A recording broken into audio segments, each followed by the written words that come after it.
What first got you excited about blockchains? Think about it. Oh wait.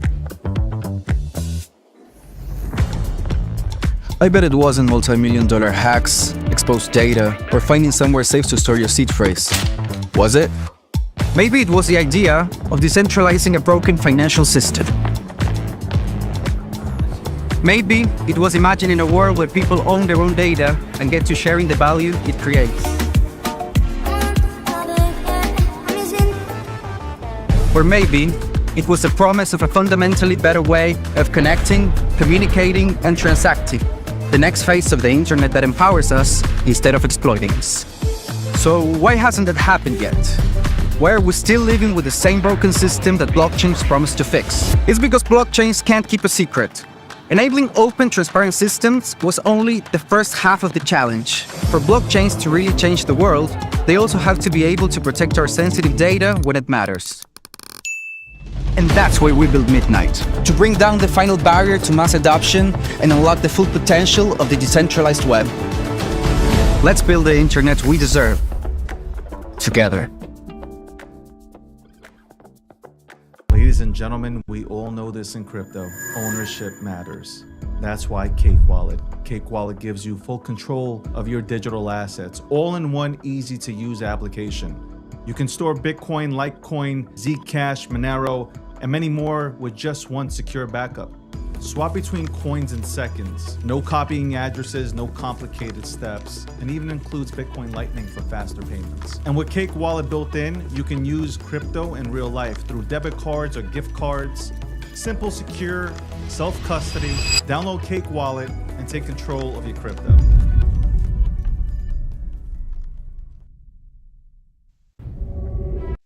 This is Houston. T-minus 1 minute until full data blackout. All eyes are on you.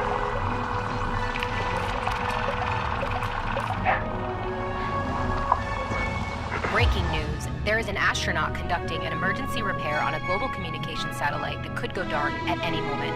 We have a second angle on this. Is that guy on FOMO? Oh yeah, just like me for a crazy trader. Yeah, let's get back to it, everybody.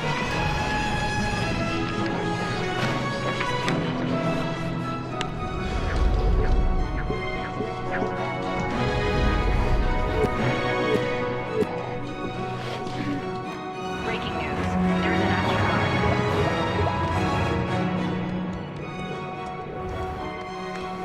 Opportunity cost is simply this. Every position you take is a position you choose over something else.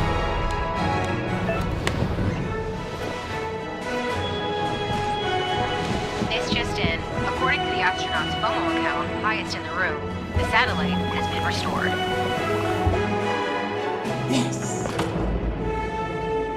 For now, the crisis appears to be over.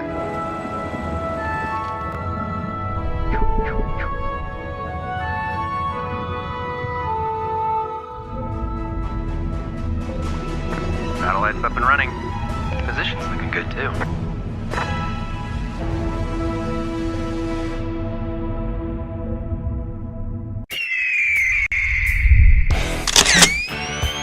There we go. United States of America representing. Social communism does not work. Digital assets. Is it better to move money at the speed of light? Do everything? People are greedy when they also try to acquire gold. I am here providing electricity and that energy that is necessary. I'm the modern day Tony Stark.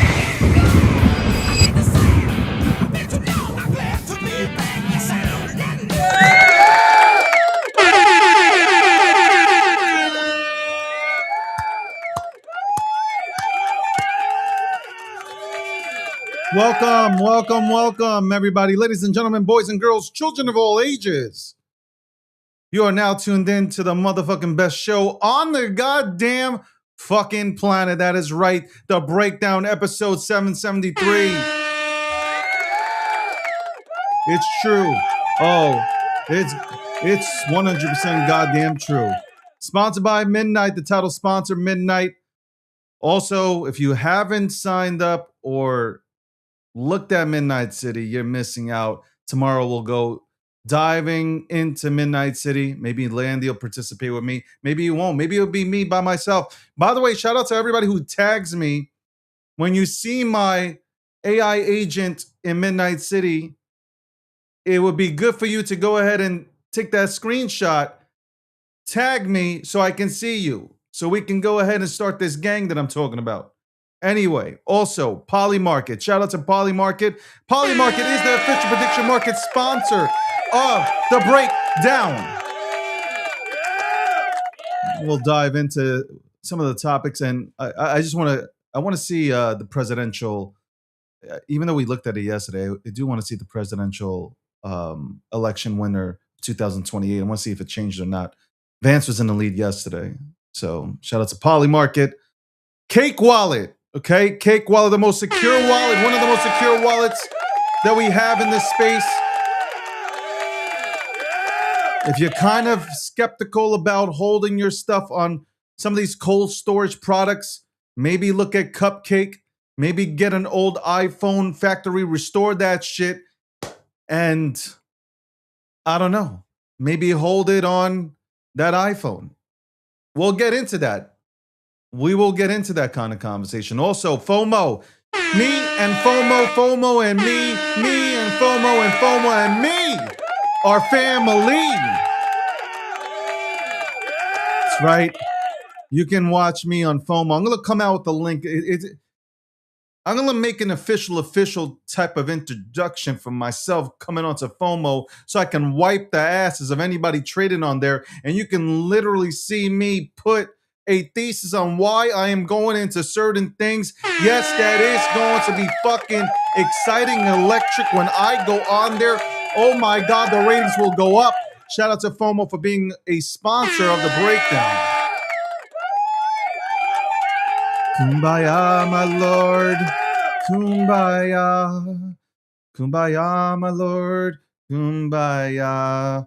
Also, we have, so before we get started with news, GochsteinMedia.com, which is the parent company for Gochstein.com, GochsteinPR.com, gmarkets.io, and other things to come, other products that we are coming out with. Let me just showcase it. I'm always excited when things are coming out. I am always excited. When am I not excited? Always excited. But here we go. Here's the official GochsteinMedia.com parent company website, the independent media company. Again, shout out to us. We're doing big things. Here you can find all the assets that the parent company owns. Okay, you can go on here and you can look. You got Gochstein.com, obviously, G Markets. You got Gochstein PR. We have more. We have more coming. More things and more properties coming.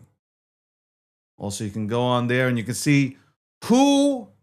Listen, a lot of people are asking me who is part of the lineup, who's a part of the network. Well, you can find the network and the roster on here. Okay, you can find it on here. Gochstein Media works with independent hosts and contributors, talent who run their own shows under the network banner. The official roster is public, current, and a single source of truth for those who represent the company. Again, we got myself, we got Rob Nelson, we got Taylor, we got Crypto Landy. We got more to come. We have a lot of things in the pipeline, okay?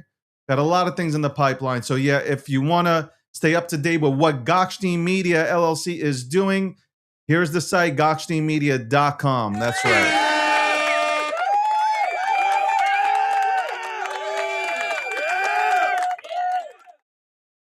Also, let's check out, while we're talking about what's happening in the world today, let's go ahead and check out what's happening on Gochstein Media. On Gochstein itself. Let's go ahead and switch over here. And also, anytime we go live, you can see the pop-up will pop up. The pop-up will pop up. You'll get a pop-up that pops up, and you'll go ahead and get to see it. Let's see. Let's go look at the latest news. Cold card exploit drives July crypto thefts to $247 million. Hardware wallet breach, DeFi hacks, and bridge exploits made July the second worst month for stolen digital assets in 2026. This should not be happening. This should not be happening in crypto. Absolutely not be happening in crypto. This right here, $247 million stolen in July alone. This should not be happening. Let me just bring in Landy because he's already here. And I don't really have much of a monologue. Good morning to you, Landy. Shout out to you. What's going on? Hey, good morning. Can you hear me okay? I hear you perfectly fine. Perfect. Look, I know you're kind of going on the cold card kind of tally of crypto thefts right now. It's while it's unfortunate, this is a vendor specific problem and a very big one. One of the major issues is small company, large reach through a lot of the known Bitcoin maxi circles. And of course, we get this news on kind of where an update of where the money is lost as Bitcoin pumps to all the levels that we were talking about yesterday and the day before and the week before, which is really, really crappy, right? Because Yeah. now people have lost their money. Bitcoin runs off the lows. Um, it's not a fun time, man, for some of those folks. And I feel for them. I actually found out that there's some folks in my circle that got hit by this. Now there is teams though that are working to try to remediate, and there was even white hat hacking teams that went out and tried to sweep some of these wallets so that bad actors couldn't get them. Um, so yeah, it's a crappy situation. Yeah, it's not a good one, and obviously it's not $247 million from the cold card exploit. It's just exploits in general within the month of July. It's Well, come out to $247 million, and that's along with Harmony One. There's yeah, and you've the got, well, bridging. 150, right? 150 million or more of that is that cold card, Yeah, but right? it's just again, it's totaling it to be the second worst month uh, for this kind of activity, which sucks. It really does. Yeah. Absolutely suck. And I've already beaten this like a dead horse here, and I've said that they should have had, these companies should have put at least 10 to 15% of their money into security. Bottom line. And that might be a little amount. Maybe it should be 30%. Because like you have customers that are trusting you.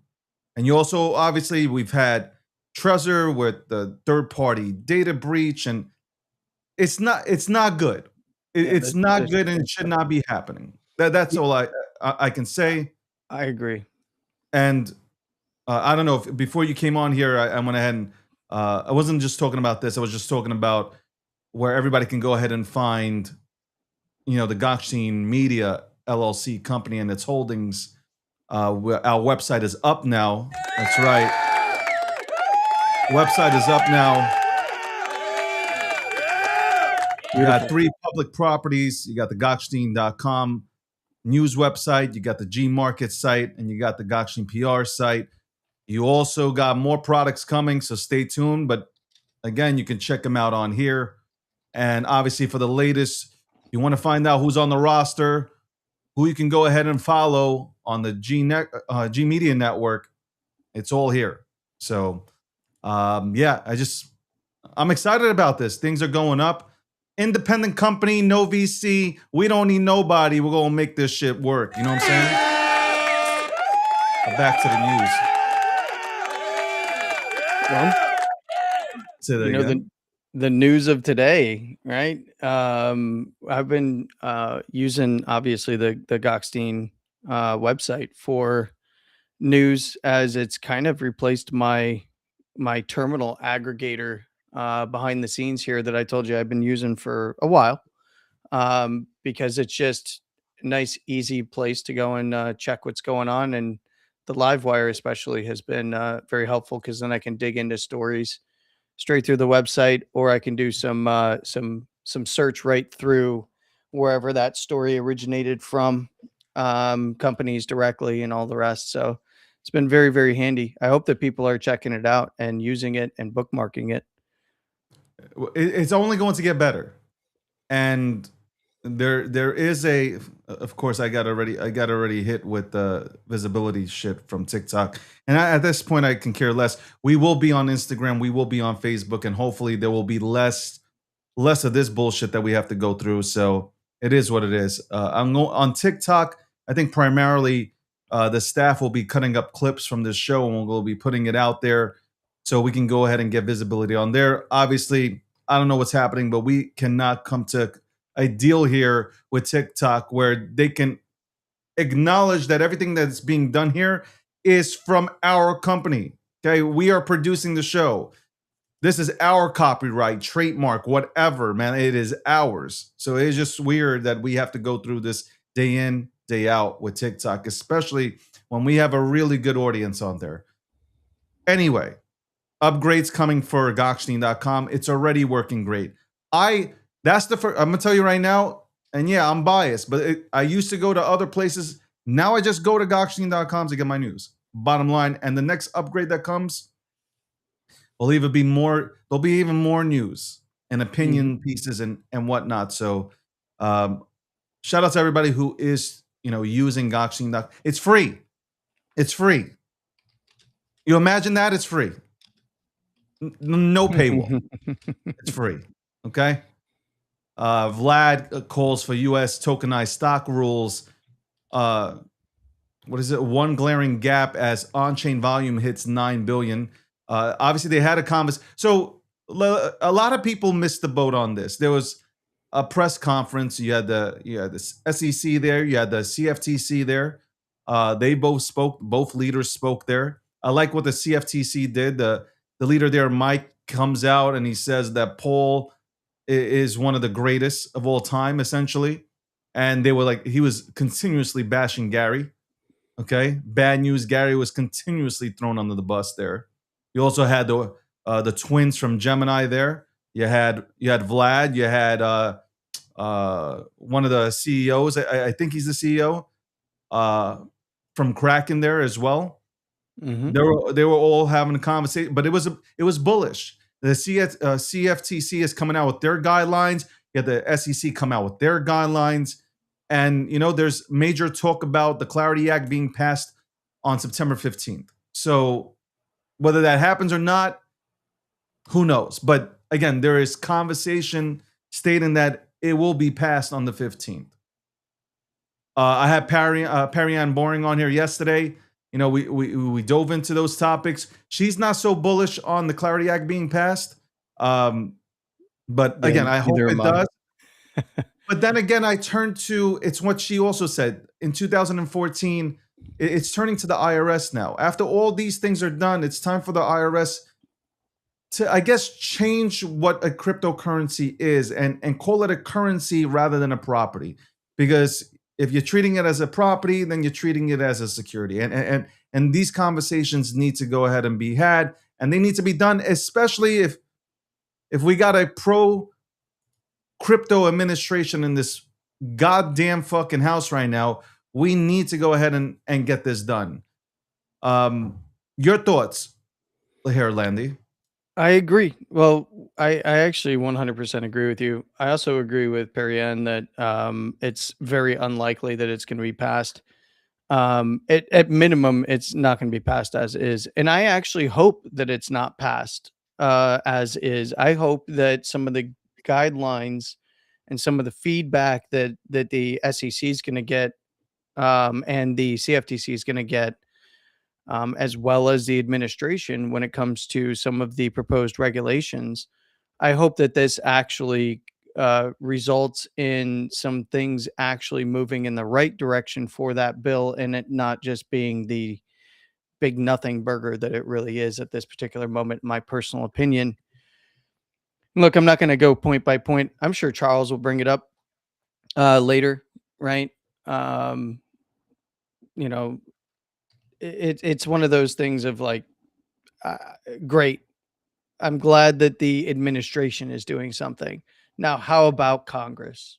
That would be awesome if they could actually provide some direction, Yeah. and codify some things without just making a banker friendly bill. And I get that, Brian Armstrong has been the most vocal, prominent one in the media. He's not the only one, obviously. Is like, oh, okay, I'm okay with the direction this is going. I don't care if he's okay with it. I care if it's actually a good bill, right? I don't care if it's going to help Coinbase specifically, or this company or that company specifically. I care if it's going to be a good bill, and it's not a good bill as it stands right now. So, I mean, I've got some strong points that But you know I've what? talked to you about. You have, and I'll mention her again, Perianne Boring, who has obviously worked tirelessly for years. She's worked inside of Congress, and she feels like, hey, we need to pass a bill in order to get shit going. So I agree, but 2% of all bills are ever passed, right? So I mean, pass the bill and then work at it. But I also agree. I've said this before, though. Why pass a bill that's shitty? At the end of the day, look. Let's keep it real. The Clarity Act is clarity for the banks. It's not clarity for. It doesn't Clarity provide for- much clarity for retail.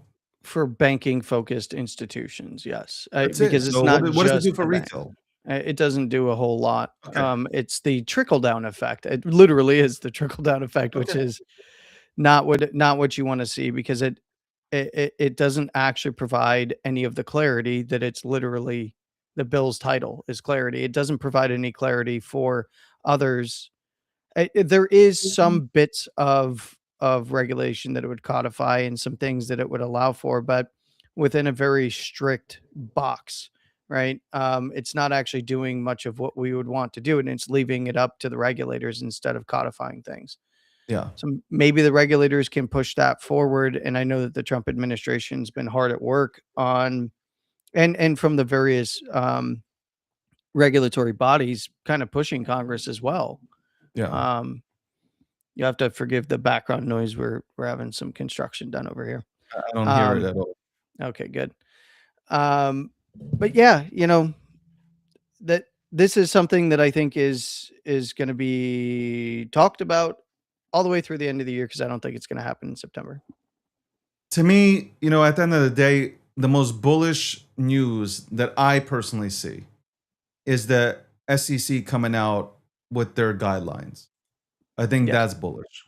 I also it's think the a good CFTC start. coming out with their guidelines is bullish. So you have two bodies that used to, number one, they during the Biden administration, they didn't talk much. Okay. It was like they just didn't. But you now have two agencies that are unified in their approach. So that's great. They're pro crypto. They're pro free markets.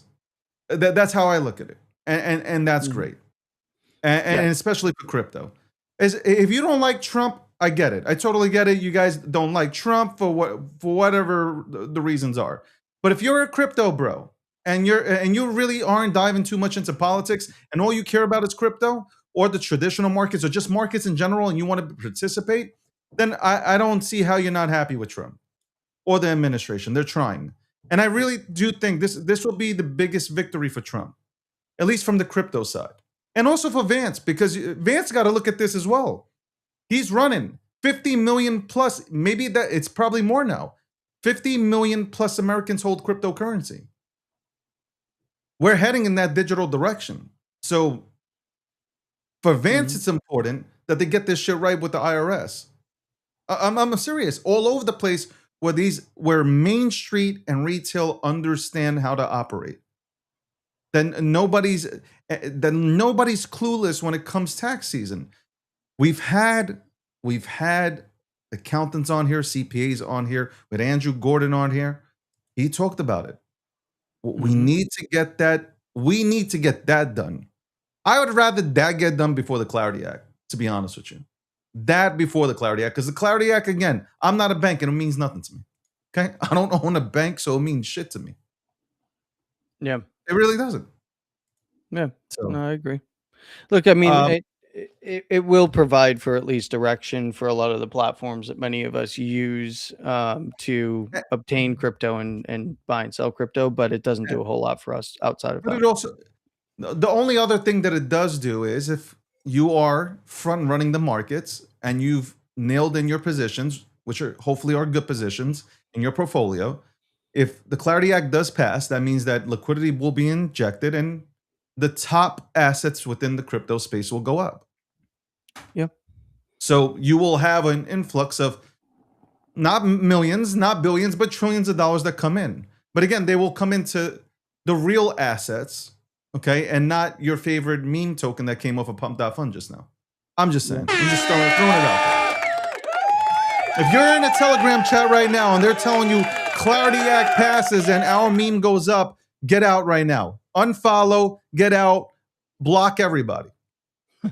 Okay? Because that's not happening. I promise you. I'm helping you out here. Well, Look, I'm not getting too happy. Yesterday, we on the show, Bitcoin was sending, Ethereum was sending, a lot of things were moving, markets were green, people were happy, attitudes change. Okay.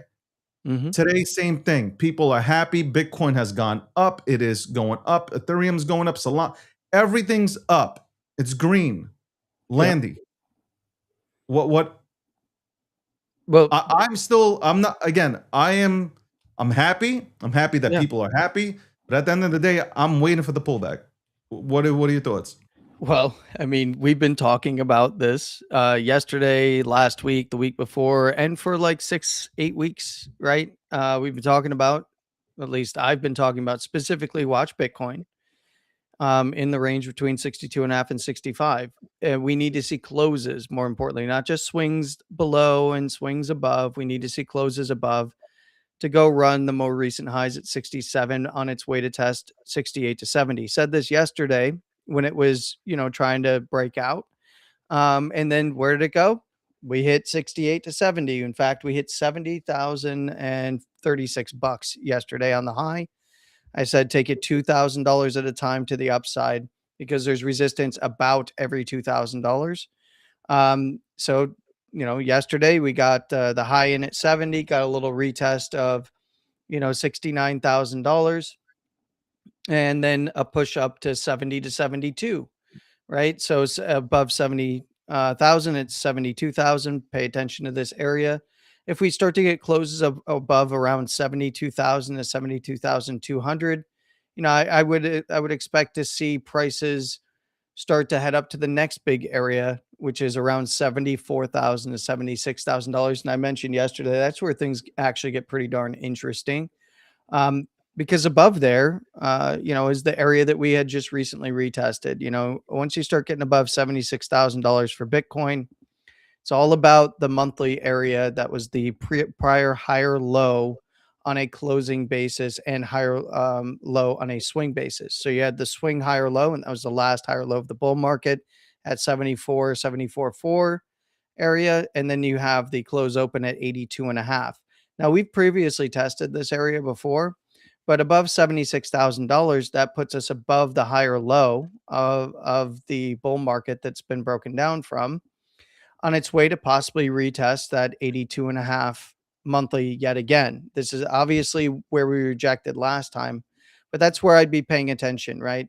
So if we continue to push on above 72, especially on closes above around 72.2, that does open up 74 to 76. Above there, we could be looking at a retest of the last big high that we put in on the monthly before the run to 57,750, that sweep of 58K. And that's where kind of the rubber hits the road. We'd have to see how things kind of close in and around there. But I would just exercise, be even keeled as you're watching price action in and around some of these key areas right now. For Bitcoin and all of the relevant majors, they're all in a very similar position for the top caps. In crypto, Bitcoin obviously leading the way, and a nice short squeeze up to these areas. I'd mentioned to you last week And the week before, when we're looking at the current range that Bitcoin was trading in at the time, which was between 62 and a half and 65, you had a lot of asks or sells right overhead, and you had a lot of bids right below, and price was going to gravitate towards one of those two sides, right? To hit stops, liquidations, and orders for fills, and it shows the upside.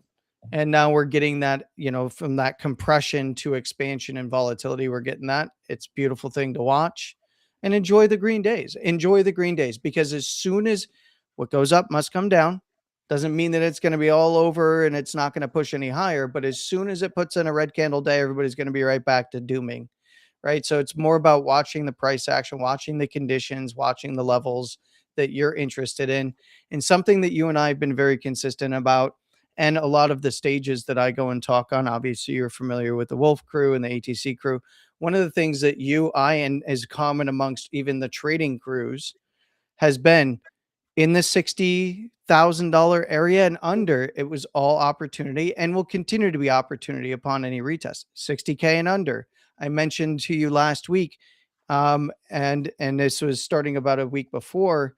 I talked to you about institutions flipping long for the first time in a very long time. CME, we saw interest, aggregate open interest flip long, and we don't see that very often with CME. We saw that a lot of the shorts and short interest was evaporating on a lot of these spot ETF shares. So a lot of the institutional players were looking for this to come up.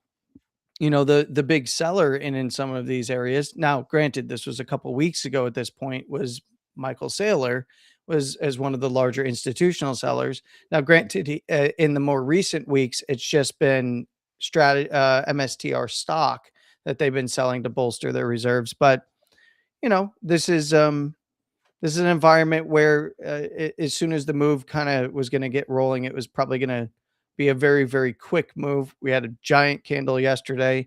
We've got a really good sized candle today. And, just yesterday from close to close, you had a $4,600 candle from swing to swing for Bitcoin. We were at, what was it, like 5,500 or something. And we haven't seen that in a while. The last time we really saw candles this large on the daily for Bitcoin, unfortunately, it was to the downside, right? So it's nice to see them back to the upside, grab some liquidity, and then we just kind of see where things, where the dust settles. Yeah, it's nice to see, but I'm Landy's about to faint, but I am waiting for one last sweep, as the TA bros call it. One last sweep. Very highly likely. Very highly likely. But again, like it's what I said yesterday, Landy. It's something that you can hope for, but yeah, I was talking to somebody. And I said, at this point in time, I would be DCAing. So like if Bitcoin was in the 60s, DCA, right? Yeah, we've been talking about that Because for a while. just in case this goes up, right? You're not caught off guard. Like this could, and I know like Landy, you're the 70-30, the 30-70 shit is still in play. Yep. From your side. But I'm saying, hypothetically speaking, nobody knows, right? Landy, would it be fair to say nobody knows? Like we can do our best to analyze the market, but nobody knows when it will decide to go absolutely through the roof and upwards. Like you just don't know. We don't know when the bottom hits, right? Like seriously. That's a fair statement. I would say that nobody knows where price is going to go, but you can set very clear conditions and be very, very accurate in where it's going to go next.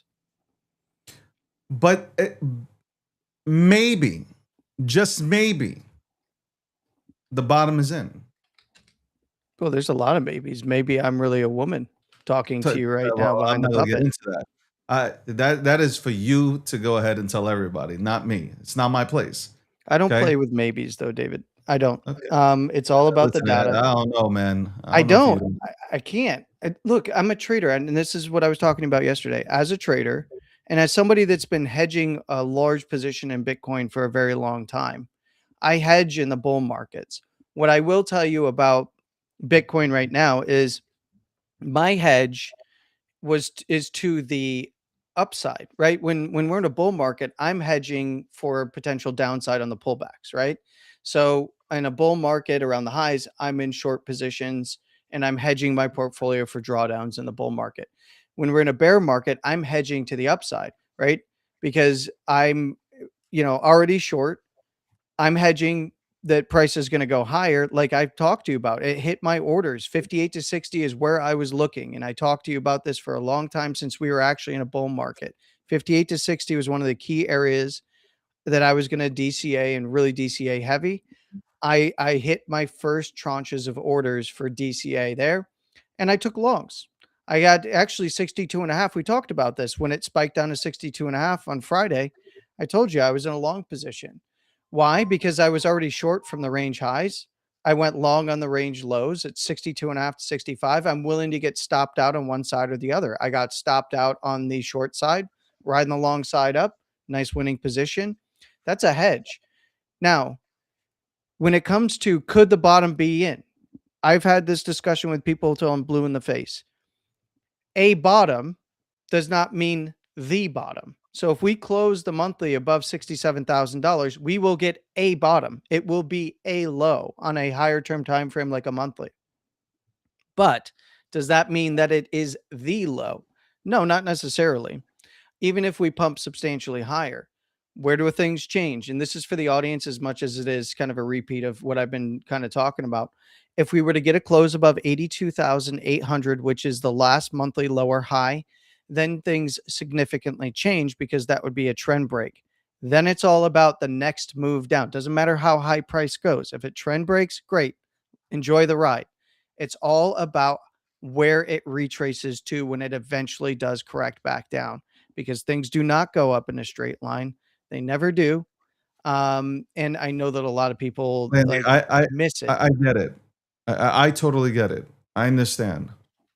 My debate here with you is more so tunnel vision. I think that was what was used yesterday. Yeah. Sometimes we get so stuck, like a developer gets so stuck on one thing they can't see everything happening from the other. So it's kind of like, I agree. Okay, can we go down into, could it go back to 57? Listen, if it goes back to fucking 4 quarters, like I can care less. Yeah. I'll scoop up. That's not my, I don't have fear in this. For me, it's just so the possibility of this maybe going from 30-70 to 50-50. Oh, that would change if we do break above 80 to 800, especially on closes for the weekly that lead into a monthly. This would be a 50-50 for me. Then it does shift very heavily in favor of the bulls. Because you understand what I'm saying. At some point, the 30-70 has to shift and say, you know what? Yeah, that's as where much as I think it's here. Yeah, with the data available to us, I got to change it to 50-50. Well, I would say to you that, and I'm not pushing you to do anything. You get where I'm coming from. No, right here, right now, there's two paths that would change my mind and split that to a 50-50 low as in. Is if we were to put in a lower high here, come down, sweep the lows and put in a higher low, right? Like let's say, so the last lower high is at 82.8 for the monthly. That's what really confirmed the reversal. We went down, we made new lower lows. Okay, great. Well, if we were to break above there, then it shifts to 50-50 because it's about the next move down. Alternatively, let's say we put in another lower high that is below there. Let's say it's $75,000. I'm just throwing a number out there. Let's say we put in a lower high right there, and then we come down, we sweep the lows, and we put in either a higher low close, an equal low close, or a bear bait wick where we swing it, sweep it, close above. I would tell you that would actually be the preferred route, to be honest with you, because that would start to look like seller exhaustion, bulls stepping into the market, after a lower high that's a little bit easier to break because it's a little bit closer in terms of support resistance, areas of interest overhead, and then we break that. So there's two things: either break above and close above 82,800 on a weekly, then a monthly. Needs to close above there on a monthly, or else it needs to go substantially higher for me to get excited. Or it needs to put in another lower high, and then it needs to put in a higher lower equal low, and that would significantly change things. So I agree. On this particular move up, though, not interested unless I see until I see where the high comes in, or if it breaks above 82.8. Then the conversation will shift from 30% chance that the low is in right here, or in 70% that we got another leg down, to a 50-50 for me. Absolutely, it's based on those conditions, and I'll be very loud about it. I've been sticking to my guns since we went into a bear market. So, I don't change. I'm not one of those guys, and people, know me, but there's a lot of new people that do come in and watch your show, right? They don't Yeah. know. They might not necessarily know. I'm not one of those guys that changes, with the shifting winds on the timeline, or whatever the green candle, red candle is in terms of excitement. I got a history of videos that you can go back and watch. I I will call it the way I see it, and until I see the conditions change, that's when I will actually shift what my take is on things. And right now, we just haven't seen those conditions change just yet. But I do love a good pump up to the upside. And look at Hyperliquid, absolutely Well, I was going to get into ripping. Hyperliquid and about uh, the Trump administration, CFTC, talking about Hyperliquid, Yeah, and my first thought was Landy is gooning off. He is love it. absolutely in his bathroom, just absolutely abusing himself. And Hmm. your thoughts? Are you excited about this? Man, I gotta hand it to um somebody that I know is out there listening, and she brought this to my attention. Now, I was paying attention to Hyperliquid, but really, really brought it to my attention. Um, and this is Emp. So shout out to Emp. But she made me a convert for Hyperliquid, and watching then institutional players really build and come on board um, really solidified what they were doing over there. And you could tell with all of the larger institutional players that have gotten involved in Hyperliquid and are continuing to get involved in Hyperliquid, from the network side of things to funding the build out of different projects, to the different proposals and the devs that have had just a from the institutional side have come over and developed, but then supporting the other devs in the ecosystem has been something incredible to watch, and price actions reflecting all of that hard work that's been put in. And obviously, when you've got the president of the United States talking about it, you've got the CFTC talking about it. They understand that we need decentralized platforms to be successful, as well as the centralized platforms. If you really want to become the number one crypto capital of the world, you can't just have a bunch of centralized platforms and a bunch of centralized products. You need the ethos underneath of it all, which is decentralization. And yes, I know that there's going to be arguments about who owns what in the network and staking and all of this other stuff. But the point is the platform operates in a decentralized manner. And People will say, "Hold on, the Trump family's in on it." You know what? Can I I don't say even think something they to you? are they? No, no, but even if you think they are, Hmm.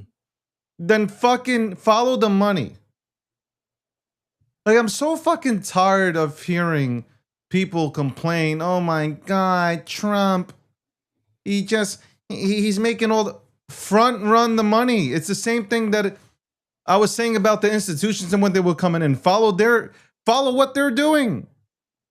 Hey, I got a Follow question for you, exactly what David. they're doing. I got a question for you, David. This is how I've been framing this, and I want your opinion on this. I had somebody bring this argument up to me. Oh, Trump is into crypto, and the family's into crypto and mining, and this and that, and it's terrible and awful. And I was like, okay, so let's say you have this brand new invention called the wheel, right? and you've got you say that you're going to support the wheel, and you're going to bring manufacturing to the United States to manufacture wheels, and you are going to arrange an entire portion of your administration around interacting with people and manufacturers of wheels and developers of wheels and innovators in the wheel sector, but you're not going to have any skin in the game, and you're not going to have wheels. You're not going to drive with wheel. You're not going to put wheels on a car. You're not going to put wheels on your wagon. You're just going to be dragging stuff across the ground the entire time as the president of the United States. Or are you going to lead by example? And this is something where a lot of people don't realize that a lot of presidents throughout history actually ran their own businesses while being president. You know who's not running their own business right now while being president? Trump. It's his family running the business. And look, you can cry about insiders and this and that, but go back throughout history. This is the same thing with anybody in a leadership position. You literally had presidents that were running their business while being the president of the United States. But Like, I just don't care. Like, okay, look, would it be better if Trump, like, it all goes back to the Trump token. yeah, Here, I'll actually give you this. So you wanted a pro. This is how I look at it. Whether it's a Democrat or Republican, whether it's Trump or somebody else, we all wanted a pro crypto administration, right? We wanted a pro crypto president. We've been asking for this. We've been begging for this, actually. Even though crypto itself doesn't need anybody, we've begged for an administration that is pro crypto, correct? After 4 years of being destroyed. yeah. Okay, No, so I we agree. begged for this. Okay, cool. If it was a Democrat, no one in the media would say a word. But exactly. And look, I'm just saying, whether it's a Democrat or Republican, somebody comes in here saying they're pro crypto, we're going to put out regulation and rules and policies that benefit the American people, builders. Great. So Trump can't really win here. If you really think about it, he can't win because he campaigned on a Bitcoin strategic reserve and all these things that are being done. Digital reserve, that's being done. All these things are SEC pro. They're done. Pro Yeah, CFTC, they're already done. done. Things are getting done, right? If he wants to go into crypto or his family wants to participate in crypto, that should be a good thing. And I'll explain why it should be a good thing. Because if you campaign on something, you say okay, I didn't understand it before. By the way, Michael Saylor said the same thing and then changed this. Everybody's allowed to say one thing at first, but then as they get educated to the asset, they can change their mind. That's okay. That shouldn't be frowned upon. Like people, they didn't believe in it at first. Yeah, a lot of people didn't. I didn't when I was introduced to it. I thought somebody was pulling a fucking joke on me until I got educated on it. Most people want, the first reaction is, get this away from me. And especially as the president at the time, he's defending the dollar. So I understand. But now, if you voted in a pro administration, you should be happy that the administration is dabbling in crypto. I wouldn't call it criminal. I would say they're participating in the markets, which, if you call it decentralized and it's a free market, then everybody's free to do as they wish. He's even made the concession, which I don't really care for, but he's made the concession to the Democrats to pass this Clarity Act bill to say, no sitting president can go ahead and fuck around with crypto while in office. What more do you want from him? He's made the concessions. You can say, his family is going to be... Yeah, they're not sitting. They're not sitting. Now, you want him to go a step further and say no family member can participate? That's not fair. They're not sitting. Yeah, they can talk to their dad, I get it, but they're not sitting in the Oval Office 24/7. Okay, they're not flying around meeting with... They're not doing none of that. Okay? There will be people in this world that have an advantage over you. That's the world. Okay, that's the world that we live in. That's capitalism, and that's fine. Work your way to that spot. That's it. Stop crying, work. Do you Y'all remember look my at, rant? I'll even show you this entire fucking space. Y'all always crying about, oh, this one is making money because he's in this and that. Work your way up then. Work, put in the work, you'll be in the same position, but you're lazy. So all you can do is point fingers. Do you So I don't remember- have a problem with Trump I agree. participating in the markets because he's actually doing what he said he's going to do, which is Now, being a pro-crypto president and have a pro-crypto administration. and he's That's it. not directly participating in the markets right now anyway. It's been his companies, his sons and his I family. mean, Landy, whether he did or does or will, it doesn't matter to me. Because you can look at it two ways. One, CNN would have reported and said, you know what? He campaigned on crypto, but he doesn't even talk about or touch it. So they'd get him for that. He participates in crypto, they get him for that. There is a no-win situation. You know what? If I was Trump, I'd be like, you know what? I campaign on this, and I'm going to dabble in this. You know why? Because I can. It's a free market. Well, that's how I'm looking at it. You might remember a couple of weeks ago, I went off and ranted about people complaining all over the timeline, including some very, popular figures. Get involved. There's plenty of ways to get involved. You can go, there's groups that you can go and support that will get you out. If you have expertise in this field, they'll get you out to DC. You can go talk to representatives. You can go talk to staff members. You might even be able to work your way into talking to members of the administration or some of the regulatory bodies. Now, granted, it's a lot of work and it's not easy work. And you got to deal with a lot of people with conflicting interests. But really anyone can do it. I ranted about this. Like, stop complaining on the timeline and get out there. And whether your voice is heard or not, at least you did something to push things forward in the right direction. And you don't have to agree with me on direction. You don't have to agree with anybody that you're talking to on direction, but there are ways in which you can get involved. There's plenty of groups. I like the Bitcoin Policy Institute, right? Me personally. Yeah. There's others, right? I just happen to, know some folks that are doing good work over there, right? You've got the stuff that Perianne Boring is doing, right? Yeah. There are ways. This is not, people think it's like this black box. It's like all gated and everybody has to know everybody. No, you can hit the ground. And if you make enough noise, you will get noticed. Right. And, people are willing to do it when it comes to other like really divisive social political topics.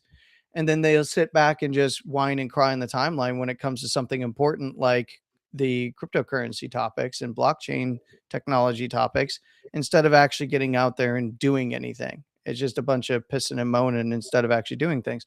And that's not true of everybody. There's people that come and watch your show that are actually directly involved as well. And you don't even know their names. No one knows their names. They're just PFPs on the internet, but they're paying attention. They're listening to these conversations and others, and they're taking some of that feedback back to DC and talking to folks about it who actually have, influence within the industry. Yeah. And then and look at how hard Charles was driving forward with the narrative. And I get where Charles is at too. But he went out and did it. But you don't have to be a Charles. You don't have to be a Brian Armstrong. You don't have to be one of the biggest players. Yes. Are their voices going to be louder? Absolutely. Because they have the history of building that allows them a little bit easier opportunity to get in there and talk to folks. For sure. But anyone can. Sorry about that. So good. Just wanted to say, number one, it's a great shout out to Hyperliquid. Shout out to the fans of Hyperliquid. I know you were kind of like dabbling there to go ahead and give credit to somebody, but I know that Empress was out there. I can acknowledge that. She was out there in the spaces talking about Hyperliquid, and I didn't say nobody was listening to her, but people were fading. So People were fading. yes, They absolutely were. I remember those spaces. I got into Hyperliquid, but I remember when she was talking about it, people were fading hard. So, but you know, people's mindsets were like, "What's the next shitter coming off of whatever?" You know, it wasn't like, "Hey, let me get into something that might have value here long term." So shout out to you for. Hey, listen, man, we report the news, man. This is about reporting the news accurately. We're gonna have Charles on in about 10 minutes, or it's 11 minutes. This article here, you know, I pointed out Ethereum is finally moving. I stated in one of my tweets that Ethereum, if it does go past $5,000, it can thank Robinhood and Base for that, because I believe those are the two that will be the catalyst for Ethereum going up. Besides everything from an institutional perspective, believe those two are the behemoths that will carry that chain. Armstrong doubles down real quick before we have to say goodbye. And I don't want to say goodbye to the puppet, but before we have to say goodbye, Armstrong doubles down on $1 million Bitcoin call by 2030. He believes wholeheartedly this thing is going to $1 million per coin. I think every Bitcoiner believes this. I'm sure you believe this. Sailor was on here. He said 4 to 8 years, $1 million Bitcoin. So that's basically the I would push back on that, me personally. Oh, now you're gonna push back. Well, you got a minute to push back. I've never called for $1 million Bitcoin by X date. No, Someday, I'm not saying that you did. I'm saying. Well, I don't agree with Armstrong. I don't agree with the others that have said by 2030 and all these. When do you expect Bitcoin? Wait, so when do you expect Bitcoin to hit $1 million? I don't have a date, because I think that we need more long-term holder distribution to see that actually come to fruition. And I don't know how long that's going to take. Me personally, I think that it's going to be a lot longer than people expect to get to $1 million. Because if we were going to get to $1 million Bitcoin by 2030, David, that tells you that there's a lot wrong in the global economic system, a lot more wrong, and something is substantially broken in the global economic system, which means that $1 million Bitcoin, while awesome in terms of numbers, and if you've been holding it for as long as many of us have been, and accumulating for as long as we have been, we're sitting great. But the rest of society is probably on fire, literally and figuratively. You know what? You know what? I think it was a good, you know, I think last cycle, whatever that last cycle was, I think it was a good learning lesson. I think it was a costly learning lesson. And I think if you sat and you actually looked at everything during the bear market, if you looked at everything that happened during that cycle, which I thought was the shittiest cycle of all time. 22? No, this current, whatever this fucking slop was, bro. You know what I'm talking about. Mm-hmm. It just a Bitcoin institutional run. 7 alts actually did something, and it wasn't that much. Yeah, you're talking about the bull run kind of being really muted. Yeah. It's just like it was. There was no altcoin season. There was not. It was just okay. But that was an expensive lesson for a lot of people. So if you were writing everything down, if you wrote everything down, then this time around, I expect you to be successful. As for Bitcoin hitting $1 million, I can care less. The one thing that you learn is that the which I now call Brian Armstrong, he's an institutional head now. So from that's how I look at him, respectfully. And I said that respectfully and not in a bad way. At some point, that's what happens, okay? So that doesn't make him a bad person, but at some point in your career, that's what you just you sit at the table with all the institutional players and you continue to grow your company. That's what he's doing. God bless him. But I learned now, not that I didn't know, but I was like, I think I was caught in a daze a little bit, and I can admit it, unlike you bitches. Because I like having these open conversations. It makes it real, right? Yeah. There was like 2, 3, 4 months where, you know, I kind of believed and forgot who the fuck was talking, and that's institutions got a product to sell. Yeah. And when they say super cycle, shut up, Landy. When they say super cycle, and when they say all these things, you can get caught in the moment. Okay? And listen, I get a lot of things right and some things I don't. And that's fine. But that's who the did only call thing it, though? that no, you know what? The only thing that fucks with my mind out of that whole cycle is that I believed for like a month or 2 or 3, I believed the product they were selling. Yeah. Because Yeah. of the position and because I thought certain things were going to happen, okay, it made sense. But at the end of the day, I forgot who I left. Do you get where I'm coming from? Yes. I forgot the world that I left, and then I'm looking at the world telling me, and it was, and you sit back and you're like, oh shit, that was one of the glaring mistakes I personally made in the previous cycle, was that forgetting that they all have a product to sell. So it is what it is. But look, not a bad cycle, could have been better. But I swear to God, this is, you know, when Jordan came back with the 45, he did well, but it wasn't like with the 23. Yeah. It's not when Nick Anderson talked shit to him where he went from the 45 to the 23 and destroyed the Magic. That's what I'm looking to do this cycle. This is like, okay, I won, but now I want to really win. Well, like I want to fucking absolute dominate. This is, and honestly, you know, you and I went back and forth because if I was not an analyst and I was not a trader, I probably would have been in the same or similar camp. But I was calling for a lot lower, and I got a lot of slings and arrows thrown at me when I was calling for 123 to 125. No, you're dumb. You're stupid. You're a dumb puppet. Well, you know, I ended up getting it right, but you know who else got it right?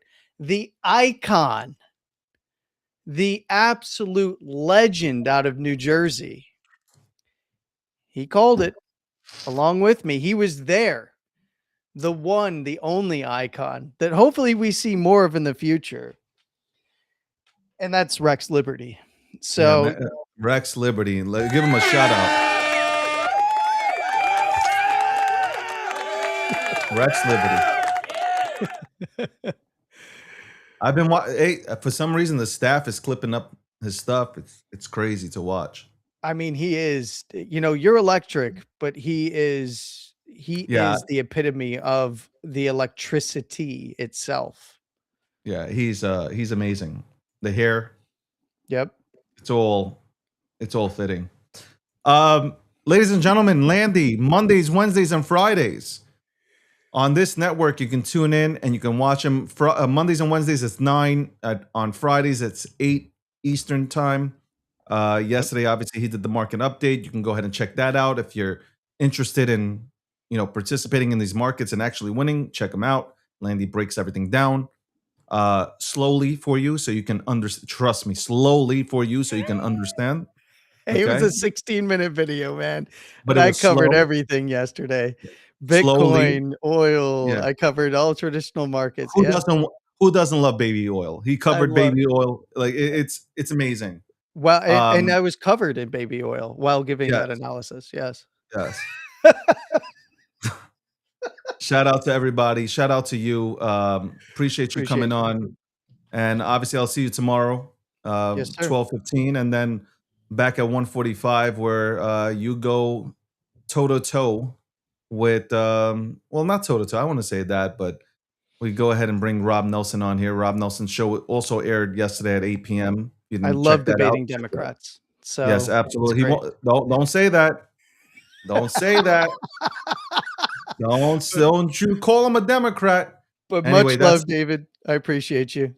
You know, Landy's a fucking cheating ass bitch right now, man, because he's gonna go out there right now and go participate in other shows from other companies. I think they're going to be on the show on Friday, by the way. It's disgusting. Anyway, did I say that out? Oops, I thought I was muted. Wait for the promo image, though, because I am telling you right now, Don't worry, Rex got people he knows. On that. And then yeah, whatever. Fuck you, Andy. You know. I can always get you to break just a little bit, but I love you, brother. Fuck Take care you. of yourself, and I have love you fun too, talking to man. Charles. Hey, Bitcoin Bridge, how are we doing this, Charles? I need to know what's going on with Midnight and Bitcoin. I need to know. Also, hey, Give me I a gotta question. say this. I'll ask you. What do you want me to ask Charles?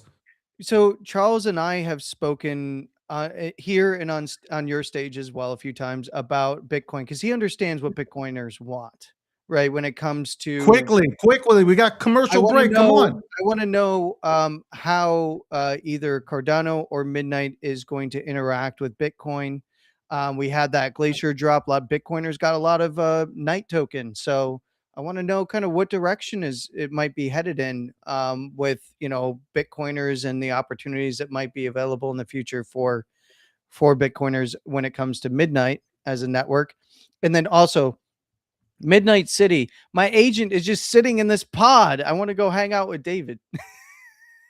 I will ask him these questions because I have a lot of people asking me the same thing. They're like, yo, we want to gang with you, bro, but we can't get in. So I will ask him.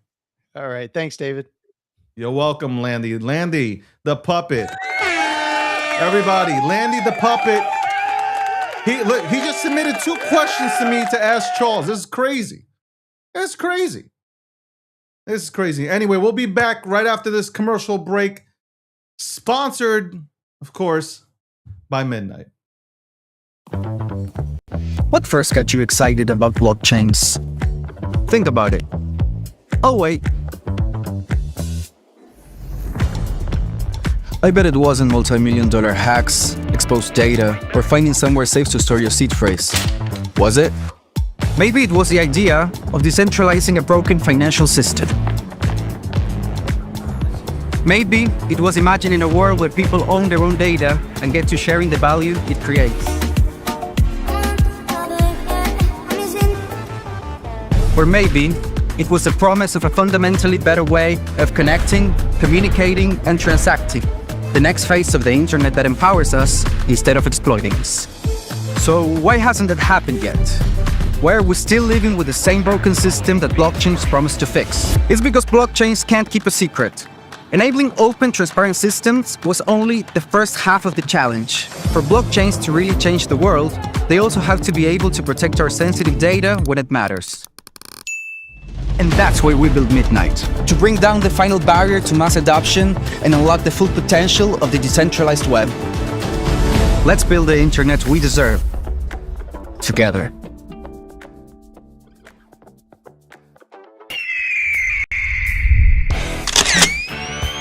There we go. United States of America representing. Socialism, communism does not work. Digital assets. Is it better to move money at the speed of light? Do everything. People are greedy when they also try to acquire gold. I am here providing electricity and that energy that is necessary. I'm the modern day Tony Stark.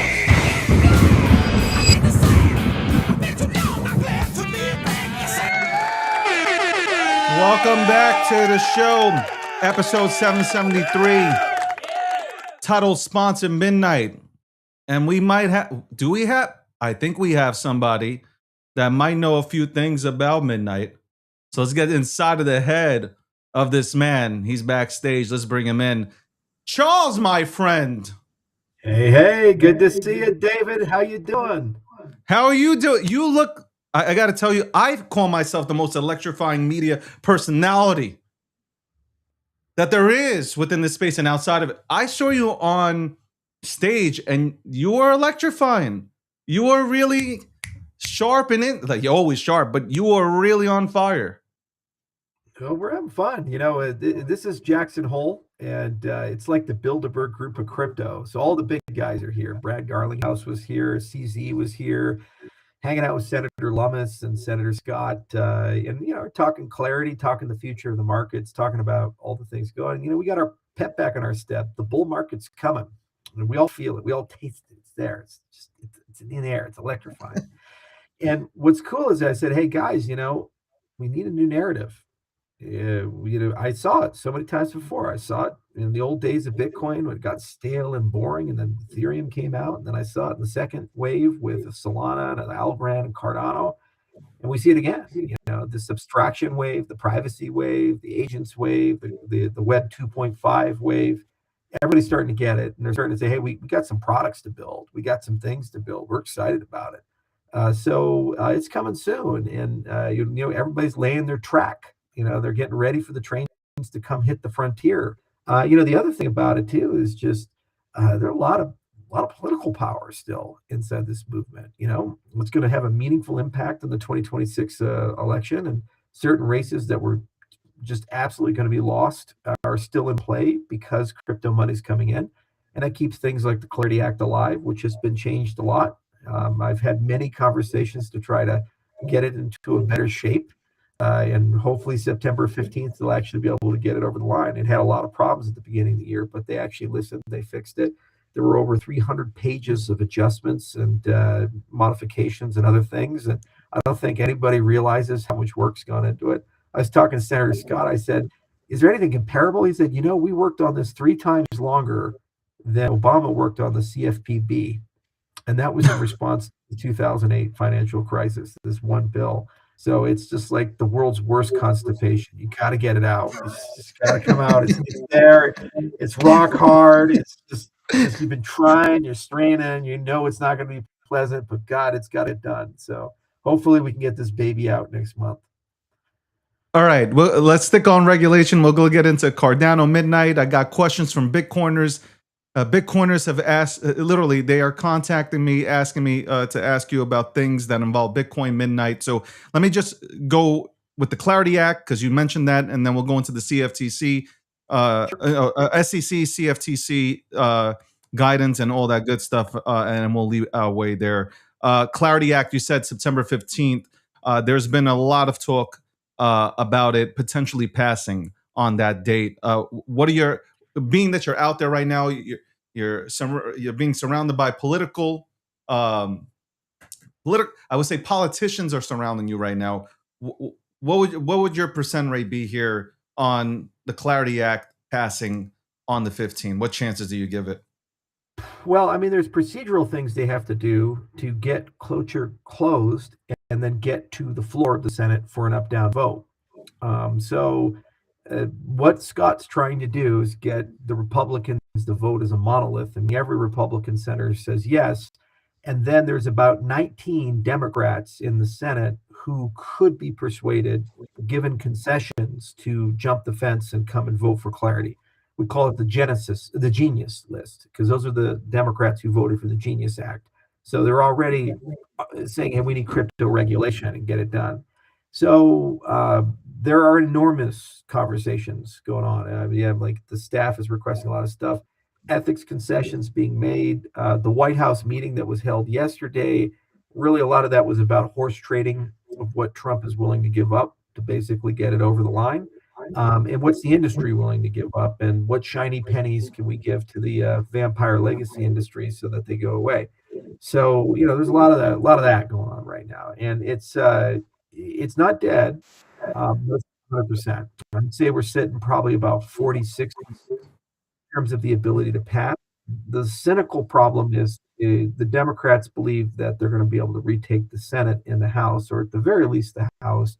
What that means is that they're thinking to themselves, why vote now? If I wait 6 months, I can get a significantly better deal. So the question is, can enough concessions be made that the deal that they would get next year would be somewhat similar to what they can get now, and they can take this issue off the table and de-radicalize the right? Because right now, an enormous amount of money, probably $500 million, is coming from the crypto industry into the Republican elections, none of it for Democrats, because they're taking this Sherrod Brown, Elizabeth Warren, crypto equals Trump equals bad, and everything about crypto is horrible. So it's hard when you're running for office and suddenly $20 million gets deposited in your opponent's accounts, and he gets the weapons that use it against you solely because Elizabeth Warren, who you have no relationship with, has decided to basically brand you anti-crypto, the Democratic Party, about that. It's not good politics. So by passing clarity, some distance there, and for people who are on the left but pro-crypto, it makes it easier for them to vote for the left because the crypto issue is no longer on the table. People vote for their wallet. So that's definitely a big part of it. Here in Wyoming, we just had a primary, and it was brutal for Trump. Absolutely brutal. So we had the Freedom Caucus in Wyoming. They're like the pro-Trump MAGA people. Wyoming's all Republican. It's 73%. So it's like it's not even a question if you're a Republican. It's like what flavor of Republican are you? Okay, how red are you?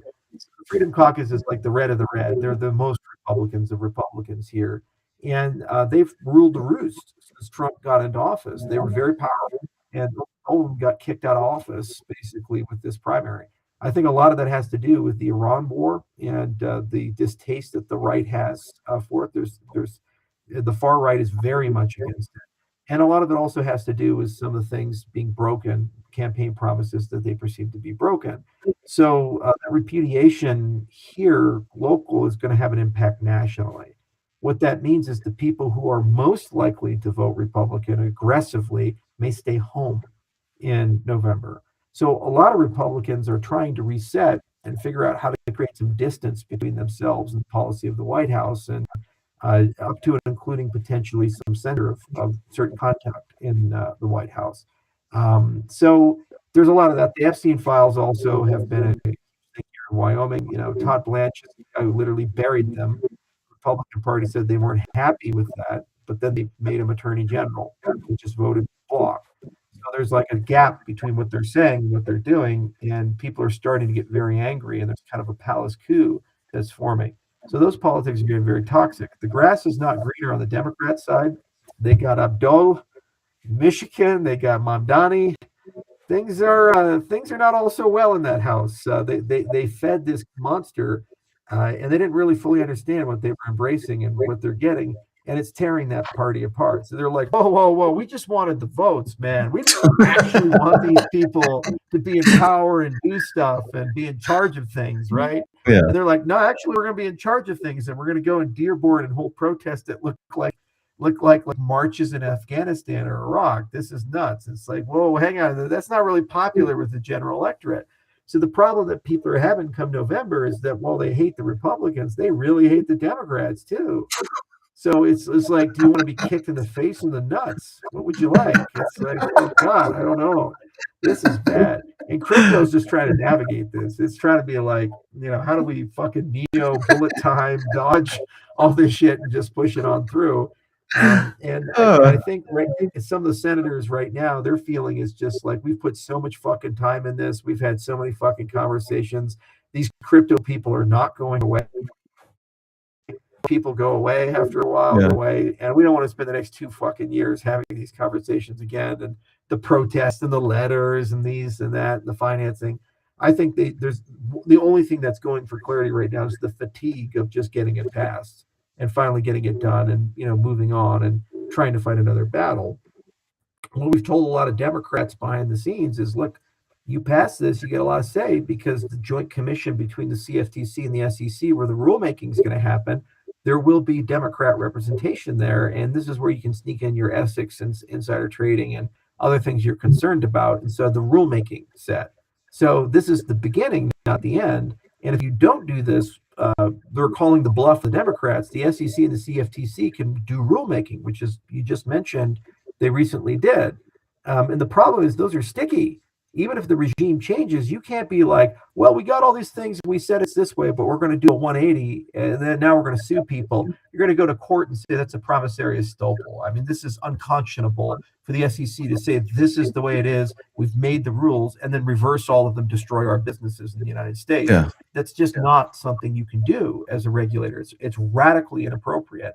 So I do believe that it's going to be very difficult for them to remove wholesale all the regulations if a Democrat gets elected in 2028 for the White House. But what they will do is punish through slow rolling. So they'll say, oh, you need to get a license. Okay, we'll look into it. Yeah, it's like a Teamster in New York. Like, yeah, we'll get around to it. Yeah, we'll fix your plumbing. Don't worry about it. Yeah, we'll get. Yeah, I'll come by. Yeah, sometime. It'll happen. All right. So Clarity Act, maybe a good chance for it to pass. Okay, it's a starting point. It's something for the banks. It really, to me, it's for the banks. And yes, there's trillions of dollars waiting to get into crypto based on the Clarity Act. So I guess so. Whatever. SEC, the most pro crypto SEC that we've ever had, has come out with guidelines. And I looked at them, I read them. I think they're awesome. From a standpoint, I think they're good. Let me not say awesome. I think they're really, really good.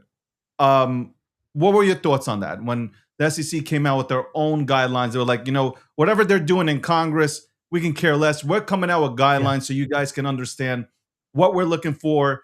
What's a security? What's not a security? What's a commodity? What's a currency? Your thoughts on that, Charles? Well, I've known Paul Atkins for a while. He even spoke at one of the Cardano events, and we have friends of friends, and I've talked to him in person. He's the right man for the job. He doesn't hate cryptocurrencies. He thinks that these are an instrument that are vital for the nation's growth, and it helps globalize American power.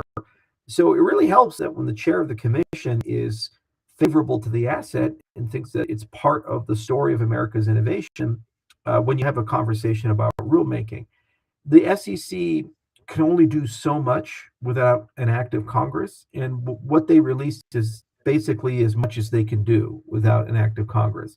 So what does it mean? It means you're not going to have institutionalized Scary Gary. By the way, Scary Gary will be a character in Midnight City. We're still trying to figure that one out. The most impactful way to put it in there without getting sued by Stephen King for it. But you're not going to have let's just sue every exchange and let's sue every layer one and go after everybody. And there's some acceptance that ICOs are a thing, and so they created some ability with the $5 and $75 million exemption. And what they did is they based it on the Jobs Act, was Series A, where you have some concept of democratizing the investment, and they just followed the bouncy ball to extend that, which is what Hester Pierce has talked about for a long time, especially with the Jubilee. So I think the regulations are very sensible. The challenge is that they're not permanent. They can be reversed to a certain extent, but the longer they stay in play, the stickier they become. Really, so it's a good starting point, but you don't get that surety and certainty that a law would basically give you. The challenge with Genius is, Clarity is it's just too big. There's too many things in it. And when you have a bill that's too big, it's like a movie that's too long. You can always find a scene you hate and make the whole movie about that scene. Yeah. Kind of like the Odyssey, right? Everybody freaked the fuck out over Elliot Page being in for 2 minutes. Oh my God, oh, it's so bad. Yeah, if that's your jive, I guess it's the world's worst movie. On the other hand, if you like practical effects, it's a masterpiece, right? So you can always find something to hate the movie for, and you can always find something to like the movie for. So Clarity is much like that, and so that's creating some delays in the momentum. So the CFTC and the SEC, they just have to move forward and do what they can do and institutionalize things. The most important thing for us as an industry is to get those things anchored into BlackRock and anchored into Morgan Chase and these other institutions, because they own the Democrat Party. And so if the Democrats get back in power, they're not going to go and say, well, fuck you, we're going to change everything, because then BlackRock's going to call them and say, no, we're not going to do that. It's kind of like when the board tried to fire Sam Altman at OpenAI, and then Papa Satya from Microsoft called him and he's like, I was not informed about this. What is going on? You're going to put him back as the CEO now. Because they own 50% of the company, right? Papa Satya is very powerful. So you have to go talk to him. So BlackRock is very powerful in Democrat politics, massively powerful, as is others in the cartel. Getting them to normalize and build products and make money with these newfound SEC regulations is probably going to make them as sticky as Clarity would. What do you expect from the CFTC? You expect the same language that the SEC used? Because I'm watching yesterday's press conference. Mike, Paul, they're in love with each other. You can see there's an actual relationship there, unlike what we had, 6 years ago? Just nobody's on the same page. They look like they're absolutely on the same page. And the announcement came about Hyperliquid, where they're embracing it and bringing it out here. What are your thoughts? Do you think they come out with similar guidelines? So you got to understand something. First off, I was just talking to some CFTC people former and current. And the challenge CFTC has is the SEC has got like 10,000 plus people. It's a huge organization. The CFTC is like 700. They've cut it. There's like now 500 after attrition. So they're 20 times smaller than the SEC. They're a very small organization. They're a principles-based regulator. So what principles-based regulation means is like if it gets too hot, we do something. If it gets too cold, we do something. But if it's, the right temperature, we do nothing. We just stay out of it. Commodities. It's very different going from that culture, that scale, that size, and going into an enforcement agency and actually regulating an asset as complex and risky as crypto can be. So the CFTC needs a budget increase to be effective in this particular role, which they haven't gotten. They don't have the personnel, they don't have the culture, and they don't have the scale to be able to do this. So what will end up happening is that the CFTC will have authority, but then what's probably going to end up happening is it's going to get kicked back in many cases to the SEC, and they're going to rely upon them to actually assist in enforcement. So you'll see a lot more joint CFTC, SEC enforcement actions, and they'll have a little bit of peanut butter with their jelly, even though it's mostly jelly. So I think that's probably what's going to occur. It's the wrong agency for some of the things. They just like it because it's principles based and more hands off in certain things. Now, what people understand though is when the CFTC gets involved, it's usually the hammer of God. Like the SEC gets involved, it's like Elon Musk doing the 420 thing, right? They give him a fine. He say, hey, don't do it again. When the CFTC gets involved, they're like, you're going to jail, bitch. It's not good. So yes, they're nicer in certain respects, but also when bad things happen, they're worse for you. So be careful what you wish for, and they're not necessarily the perfect regulator either for a variety of reasons. So the cooperation is unprecedented. Normally, they're somewhat adversarial naturally because of the nature of things, but I think it's a temporary jubilee, and the SEC is the papa bear. They're bigger, and they just have more money and more prominence. So this was one of my biggest issues with Clarity. I said, guys, you're doing the wrong thing. The follow-up from Genius should have been focus on the Securities Exchange Act of 1933, amend it, and add a definition of a digital security, and bring all of the digital security people in, tokenize, and all these other guys in who are doing digital securities and RWAs, and then go talk to the NYSE and all these other guys and get to a framework that everybody can live with in terms of disclosure, custody, broker-dealer enhancements, oversight, how it works with FINRA and Series 7, and so forth, all this stuff. Once you have that off the table, you'll have liquidity and low cost to be a security. The compliance burden will go down orders of magnitude. So do you really care if you start as a security? Is it really as bad? No, not really, for most projects. Then you've sidestepped this issue of everything must go to the CFTC because SEC is so bad, because regulation old. And then you can really ask the question, where does principles-based regulation actually make sense?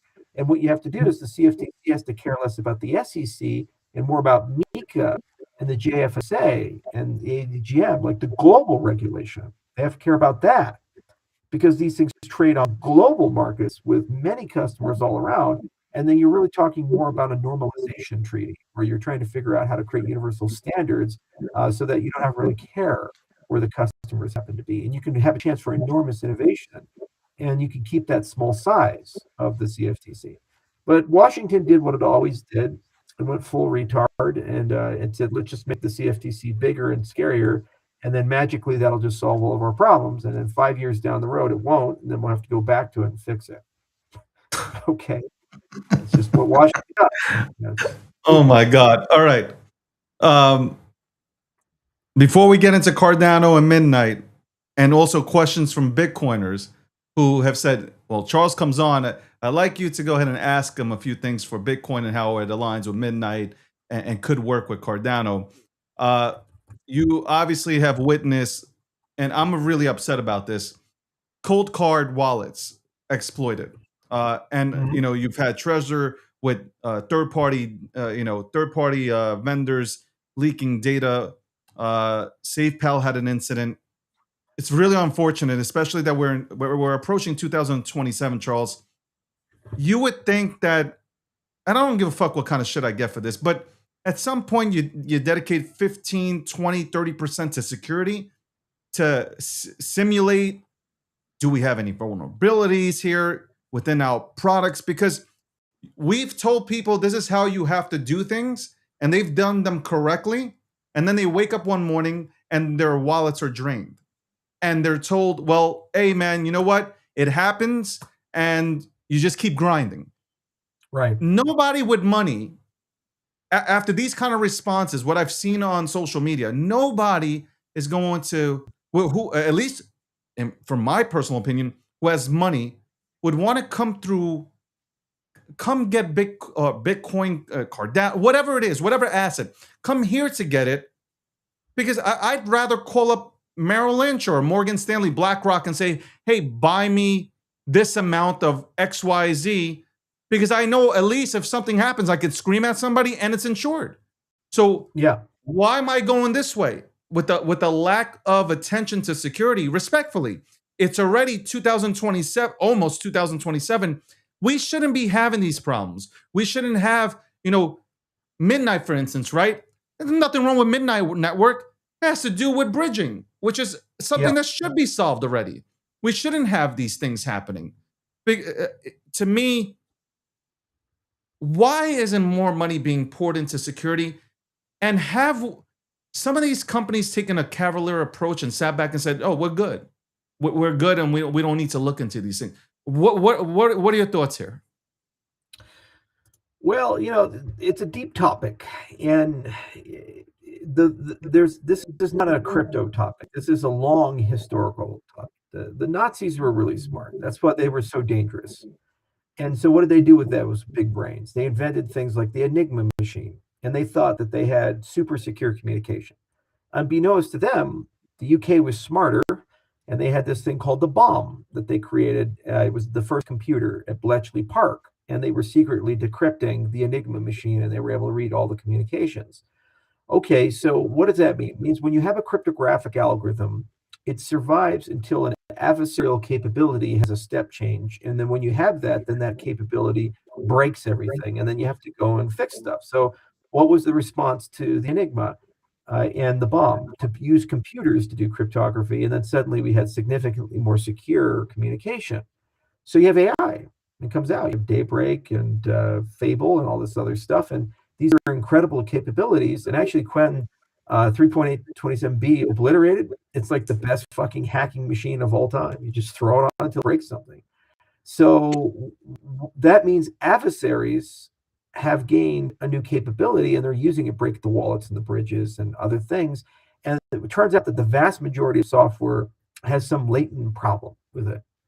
So what will happen in the midterm is that the people building software will use these capabilities to build significantly more secure software as part of the development workflow. And so just like computers doing cryptography, you end up getting much better crypto. Well, you get much better security with these capabilities. In the short term, it's Armageddon.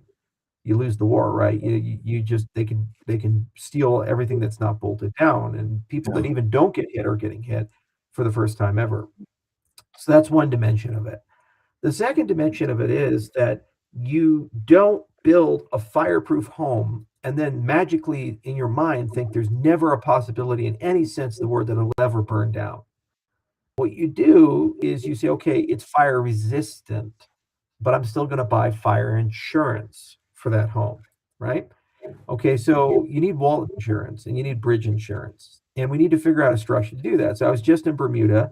I spent time with the BMA and Pemrose and other insurance companies. We had real serious conversations about what would a world look like for insurance products where you as a wallet holder can pay a monthly fee as a premium. And if these things happen, you get a policy, get your money back. So even if the software gets broken, you still have some sort of lender of last resort to basically reimburse you. That's the adulting of the industry. Now it's good for the industry. Why? Because insurance means pooled collateral and returns. So those are RWAs with big TVL and big ROI, and it's more stuff to bring into the cryptocurrency space. And fast-moving jurisdictions like Bermuda can create regulatory frameworks to make these things happen. Why we haven't done it is you need identity. So you need something like Midnight to facilitate that. because it's like, how do you prove that's Gottstein's wallet? Well, in the old crypto way, you'd have to put your identity into that wallet publicly for everybody in the entire world. You don't want to do that.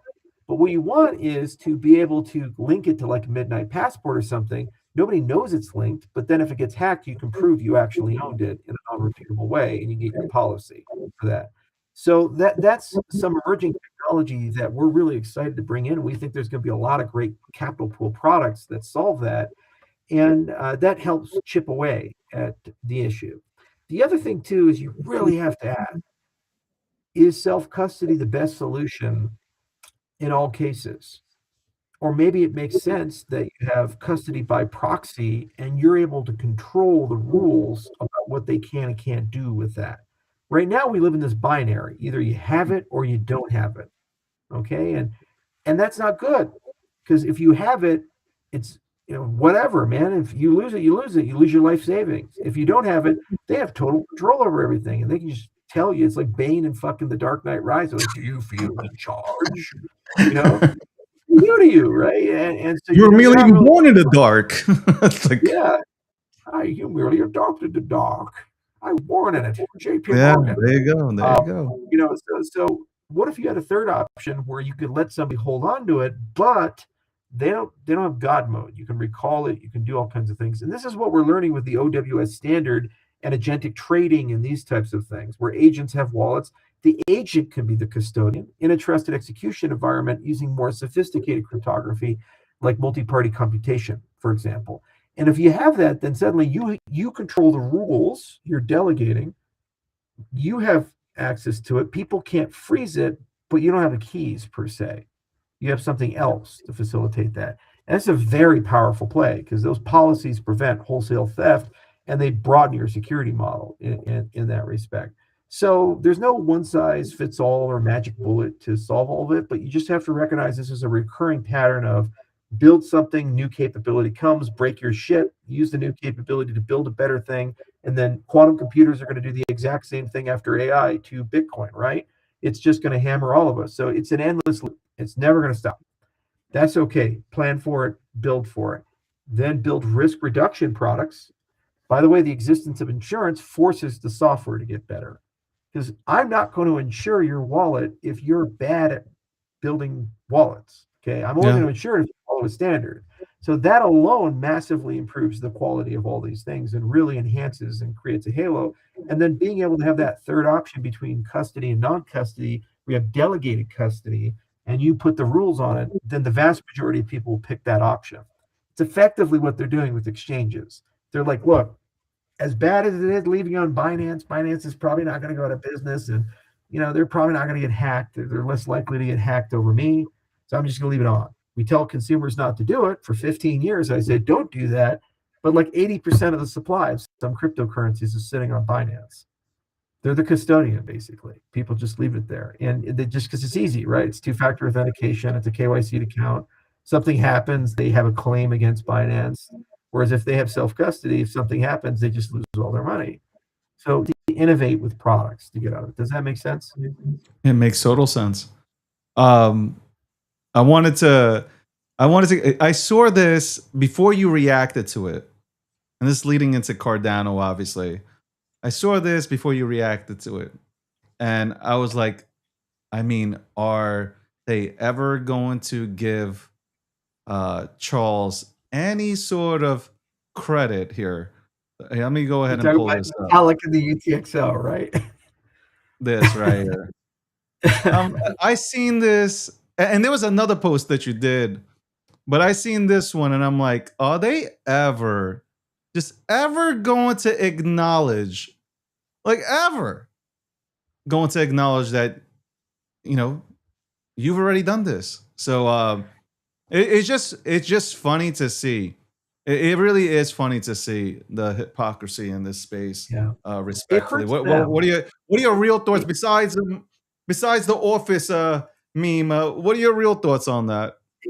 It's sad because if I was an Ether holder, I'd be pissed because of a personal vendetta of a small group of people.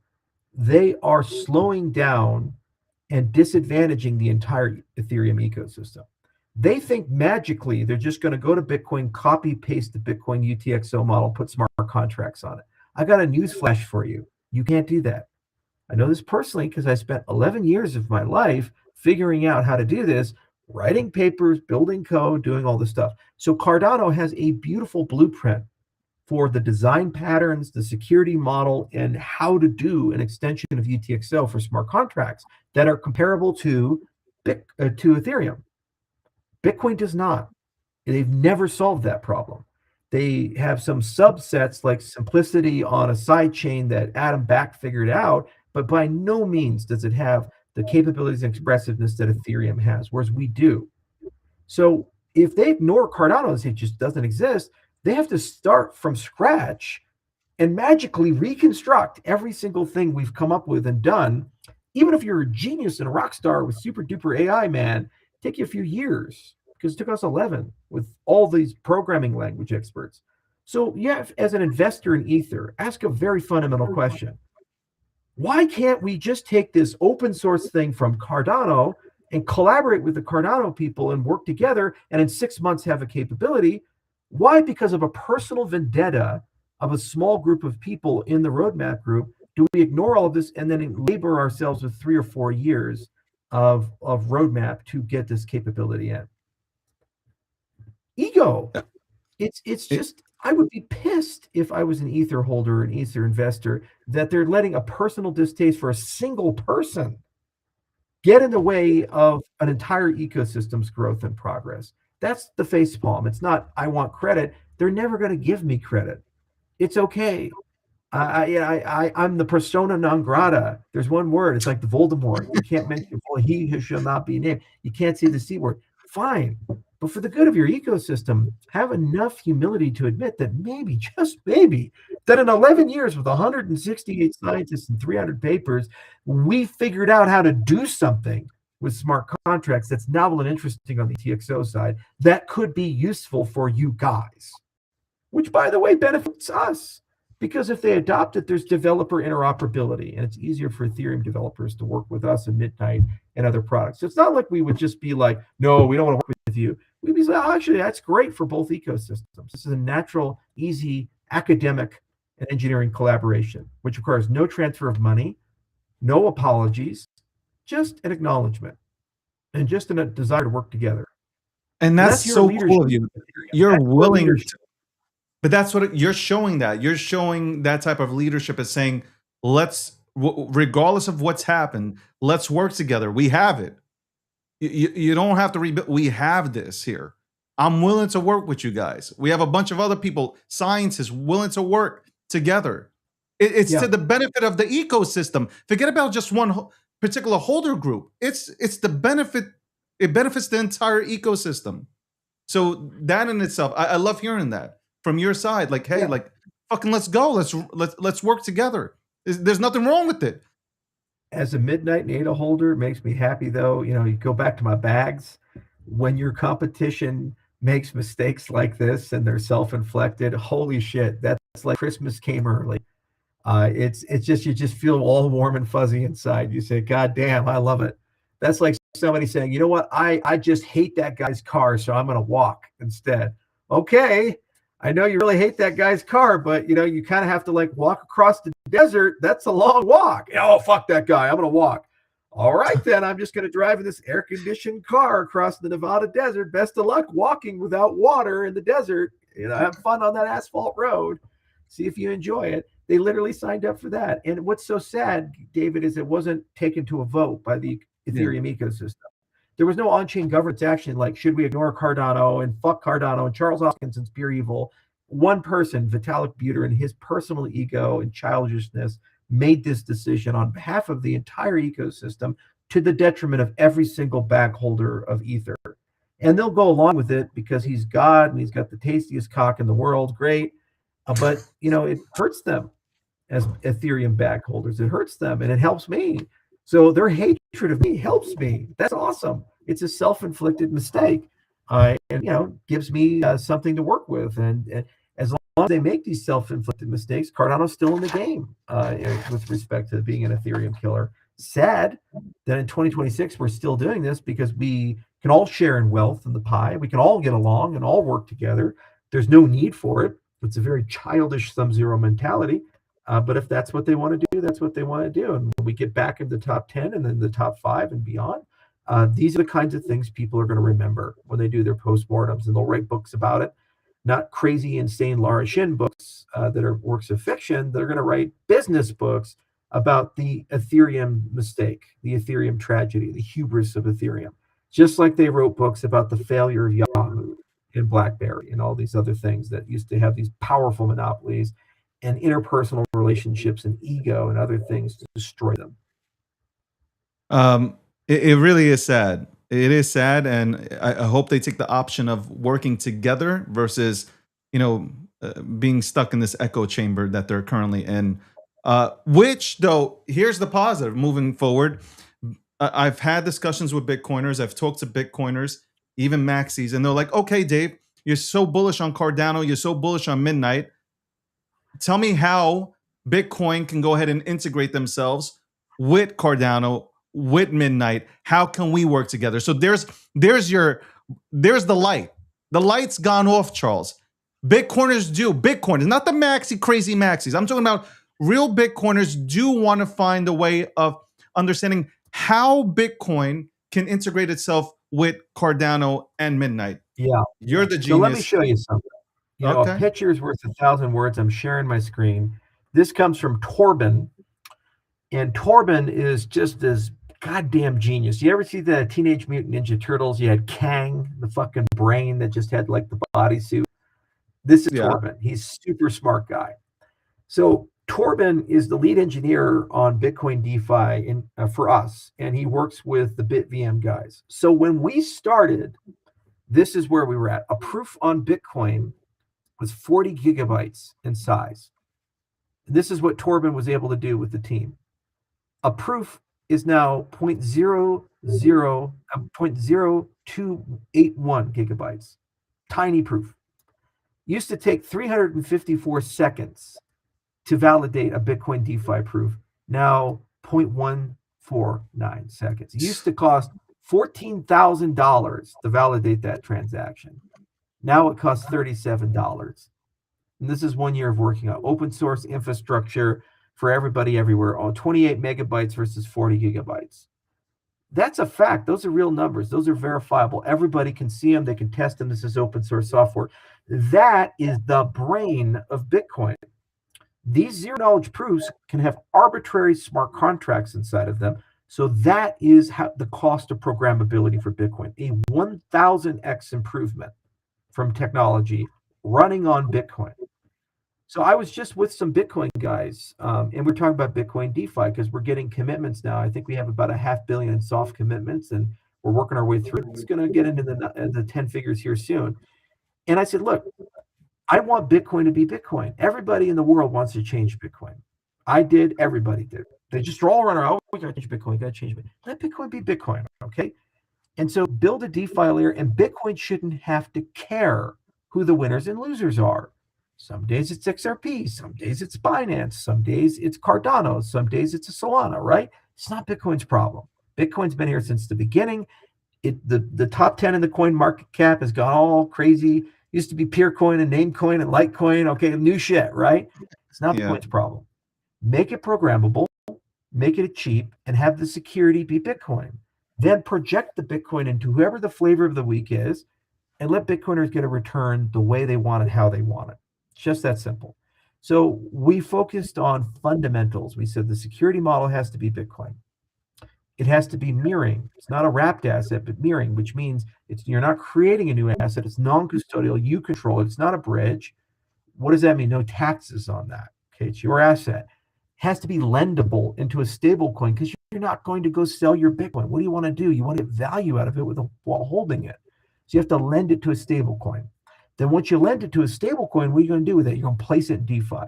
If it's multi-chain signatures, which is what we have with Midnight, what does that mean? You can place it in Hyperliquid, Binance Smart Chain, Solana, Cardano, Ethereum. It doesn't matter where. You make a yield. You decide what that comes back to you as. Bitcoin, stablecoin, and what network it comes back to you as. Go to Gockstein's Couch Cushions It can go to your Binance account. It can go back to Bitcoin, right? It's your call. And with Midnight, it's like a VPN for financial privacy. You click the button, it's private. Nobody even knows you're doing it. It's on you. It's your thing. That's the Bitcoin ethos. So we're so proud of the fact that in just a year's time, we went from 40 gigabytes to 28 megabytes, 354 seconds to 0.149 seconds, $1,400, $37. We have a roadmap to make it even better. Okay, the technology keeps getting and more expressive and faster and so forth. So that's what we brought to the table. When Bitcoiners saw this, they said, holy shit, these guys really know what they're doing. It's like, how do we know it's secure? It's like, guys, come on. Fucking 100. It's we know what we're doing. Okay, we're secure. That's not the problem at all, right? We've got this. It's good. We got the all right. Don't worry about it. I'm Italian. I know what I'm doing. We make it with love. I was just with Scaramucci, actually. Anthony Scaramucci runs the Salt Conference, and we were just like going full Italian mode. It's like, hey, you've been to New York. He's like, I used to live in New York. He's like, oh, and I want to give you good Italian food. I've had good Cardano. You don't know the Italian food that I know in New York, okay? I'm the mooch. You're going to love it. Bill Pesci's going to be there. It's going to be great. You're going to love it. See, he's still alive. He'll be alive for you. Scaramucci's good. He's been on the program multiple times. Good guy. Really good guy. And his son AJ's rock star. He's a very cool kid. He's got one of the craziest things. He's doing like this IPO where he's going to have a company where he's going to wrap like a treasure hunt. He's going to go buy all these exotic assets like Neil Armstrong's fucking spacesuit on the moon. And he's going to securitize it. You can make a revenue and it appreciates in value. I was like, this is like what meme coins wanted to be when they grew up, man. That's great. But AJ's always saying he's a super smart kid. But my point is that we put the Italian mode into Bitcoin DeFi. It's got love. It's amazing. It's everything. And it loves you for who you are, Bitcoin. It doesn't want you to be anything else. We're not building a layer 2 or any of this other stuff. It's Bitcoin at the end of the day. And you have Bitcoin security. So this is like so exciting. And the fact we've gotten so many commitments so quickly, I'm very excited that when we flip the switch, it's going to go like wildfire. And it'll start with institutional because they have huge piles of Bitcoin. And then the retail side will come very quickly through B2B2C. And so we can syndicate it. And my goal is just click the button, like blockchain.com or all these things. They have a little toggle. You just click the button, you start making a yield on your Bitcoin. Yeah. We learned this in Cardano. We only have like 50K participating in DeFi with 1.3 million people participating in staking. So everybody likes just clicking the button, make money button. You click it, it makes money. This life is good, right? Oh God, I got to do DeFi shit. I don't know about it. That sounds risky and weird and everything. So I want to get the retail B2B2C experience. Just click the button, and I think you'll see like $50 or $100 billion worth of Bitcoin flow on through. And by the way, if you make yield by lending to stablecoin, that means all that Bitcoin becomes stablecoin, and then you got like $50 billion of stablecoin floating around too. And if Cardano's hosting all of that, we're like right behind Ethereum on TVL. That could happen in 12 months. Yes, you don't bet against me, man. We're going to win this fucking fight. I'm so tired of this bullshit. I have a cat shirt on. I'm going to win. I have not bet against Cardano. I have been you know what it is out there in crypto Twitter. When you mention the word Cardano, you get like 90,000 haters coming at you. Oh, what's your and then you get into a debate with them and you're like, okay, explain Cardano to me. Go ahead. If we're going to have a debate here right now, explain it to me. Just give me a simple, give me some cliff notes. Oh, I don't know. I hate it because it's trending. Then I have nothing to talk to you about. I'm not wasting my energy. Okay. Learn about it, come back to the table. Then we can have a conversation. A Bitcoiner is asking you now, is there a product or a platform available yet or on the roadmap that you speak of for Bitcoin? Yeah, so on the retail side, it'll be B2B2C, and so Pogon will be an underlying protocol, and then it'll just work its way into places where you already have your Bitcoin, and then you have the toggle. You click it, and then it's like got a basic mode, advanced mode. On the institutional side, the product is rapidly coming online. I think around probably December, we should see the first cohort, and then throughout the first half of next year, like huge amount of TVL starts moving over. So what we're doing right now is we're getting technical and business requirements for integration, because the first step was make Bitcoin programmable and make it cheap. I can't have a $15,000 transaction. Okay, I'm not going to buy a fucking car every goddamn time I want to do a transaction. So we had to make it $30, right? It's the cost of the steak at Denny's. So we go do that. Now we're good. We went from the Toyota Prius to the steak. And then I think I go from the steak to the coffee. That's the coffee test. So that's what we're doing. So now that that's done, now we're doing the next level up in the integration. And people forget I've been in this space forever. It's like I was one of the largest Bitcoin holders in the world for a bit. When we did the Cardano crowd sale, we converted the yen into Bitcoin. We had 108,000 Bitcoin. And it was funny. I was with Mike Belshi. Mike is the CEO of Bitco, and they were a custodian back in the day. And I was like, Mike, remember when we did that? He's like, holy shit, yeah, that was a lot of Bitcoin. Those were wild times. It's like, yeah, it wasn't worth that much back then. It was like $250. So we know all the Bitcoin guys, right? We call them and we say, hey, you want to get some yield on that? And they say, all right, what do we got? We'll find some couch cushion money and throw it in. So it's not going to be hard to get the numbers high if the product is good. What really mattered to them was don't change Bitcoin. Don't do some fruity, weird ass fucking layer 2 thing. And, who the hell knows? I got to have custody. I got to be in control. We got to do lending the right way. And we have to have the ability to project this and not pick winners and losers. We don't want to get locked in to chain A, B, or C, or D, because Bitcoin is eternal. And all you shitcoiners, you play musical chairs with who's in the top 10, right? So if we're going to be real, it's got to be a Bitcoin centric view. And I don't want to, it's like having an affair with a fat woman. It's a lot of fun, but you don't want to tell your friends. We don't want to tell our friends we're doing altcoin stuff, right? We're just doing some over there. So you got to keep it behind closed doors. So that's what they tell me. I say, you know what? I will be your girl. It's okay. I let me earn your business. We'll figure this out. And it's been just great. And these have been fun conversations. It's like being young again. I've lost a little bit of weight. We're really traveling. We're really getting it done. It's a small team and they're very agile. And the fact that they've been able to do that much in such a short period of time, provable. Like these transactions were not on some test net. They were on Bitcoin mainnet. We paid that $15,000 transaction fee. We paid that $37 transaction fee to verify these types of things. We've learned a lot in the process of doing this stuff. So I'm very excited that we have that, and it's a big competitive differentiator. Why Cardano? It's funny because we talk about all the old Bitcoin technology, like color coins and some of the attempts to add programmability to Bitcoin. And they're like, wait, Cardano has all that? Yeah, our native asset standard is on-chain color coins. They're like, oh yeah, that's cool. I'm glad somebody figured that out. Yeah, it's the same for Lightning and Hydra. Hydra is what Lightning wished it was when it grew up. It's like the little kid who wants to be the superhero, so he wears like the uniform and he's having fun. He's Spider-Man, and he's like, "Oh my god, it's really Spider-Man! Look at that! That's so cool." Well, that's what Hydra is. It's Spider-Man. Okay, Lightning is the kid that dresses up as Spider-Man and watches him on TV. So when Bitcoiners see this, they get envious. They're like, "Man, I wish Bitcoin had all those capabilities. That's awesome." But because of that successor, it makes it ridiculously easy to do Bitcoin DeFi on Cardano. And you'll know this because Vitalik will claim he invented it 3 years from now when he has his crazy shit UTXO, and he'll have Timo Bitcoin DeFi. Charles, never lose the spirit. I love I love it. I appreciate it. All right, I got 3 quick because I know you're. Listen, I know I can't take up all your time, but I have 3 questions. One of them, I know you're gonna probably give a good long answer on, and 2 are pretty simple. I think I was watching you live at Salt, and you said we are, in crypto, we're building a product for a product for a product. I think I'm paraphrasing here, and that caught my attention. Like when you said that, listen, you said a bunch of good stuff there, and I noted it down.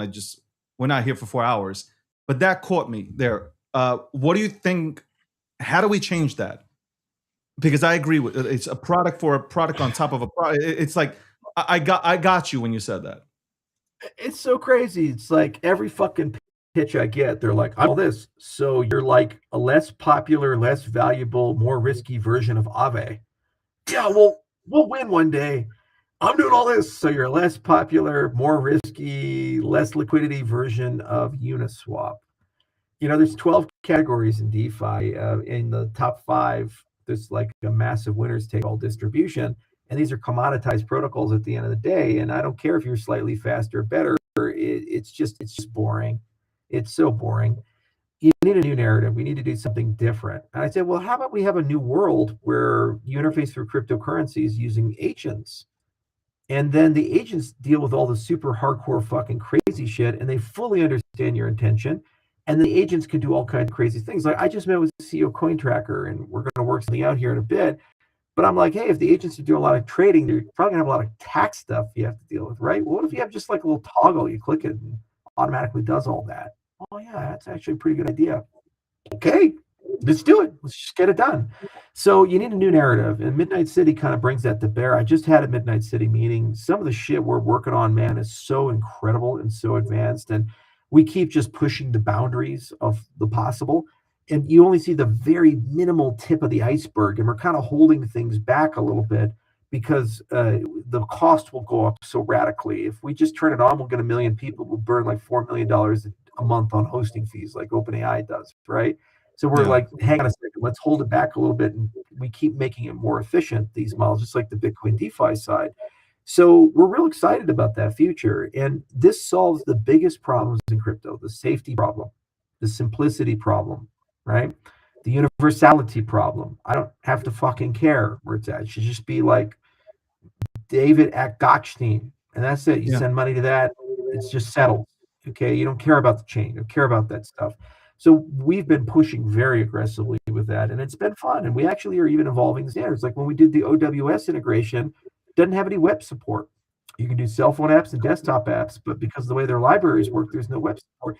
So I said, what do? I said, go talk to them. Let's extend the standard so we can do a WASM build so you can get it working in the browser, because they have browser LLMs. Come on, let's go. Let's get this done. Get a group together. Go talk to those guys. 2 months, let's get the standard updated. The LCP protocol, legal context protocol from the American Arbitration Association. I say, why don't those fuckers have privacy? You're going to have all these contracts, but you're going to keep them off chain. The only way I can read the contracts is I have to go to your server and permission. Well, what if it's an agentic commerce? The agents need to prove properties of the contracts to each other. Selective disclosure. Let's go. Send the protocol. Get the selective disclosure in. We got to get it done. You know, I'm tired, man. I'm tired of this industry lying to people for 15 fucking years, telling them, it's going to be the future. It's going to be the future. And how we're going to get to the future? We're going to get the balls of BlackRock. We'll put them in our mouth and go, the cryptocurrency that BlackRock buy. You will make a 5x, and you'll sell it to money that we're just going to destroy and debase in 5 years. Right? I didn't sign up to do that. I signed up to change the fucking world, right? I want you to be non-custodial. I want it to be self-sovereign identity. I want you to be in control of your data and your privacy. I want you to own those shit, and I want you to have a symmetrical relationship with businesses. I'm so tired of $1 trillion company mandating to me how I'm supposed to live my life, what I'm supposed to think, what I'm supposed to do. I want to have some say in the relationship, and if they want to earn my business, I have to consent, and I have control over what they do. Little old Charles can tell Google what to do. Only crypto can bring that. Crypto's not about Aave, it's not about Uniswap, but it's not about yet another fucking dApp somewhere along the way. It's about power to the people and power to the edges. That's what's crypto about. So when I did that speech, I walked up there, I said, get those balls out of your mouth. And let's get our manhood back. Let's go ahead and stop going ahead and kowtowing to these bastards and go build a revolution and get it done. So you know what? Let's go take the most advanced technology in the world, because we did it before. We took cryptography. That was the most advanced technology. Who owned it? Militaries, governments. They made that shit for us. We took it and we made it ours. So let's go do it again. Let's take AI and make it ours and own that whole fucking thing. Take it from Elon. Take it from Sam. Take it from creepy weird Dario. Oh, just speaking of Dario, you're gonna fucking love this. This is just scary, and I am. When they started watermarking my shit, I lost my shit. This was my next. I was leading into my next fucking thing. That was my next question. I'm gonna show you. So I don't just talk. You gotta understand. I program. I've worked code in the last 6 months, last 10 years. Okay, I program. So I created Anthropies. Stands for anthropic herpes. So anthropic, when it watermarks your stuff, it's giving your stuff herpes. It's contaminating it.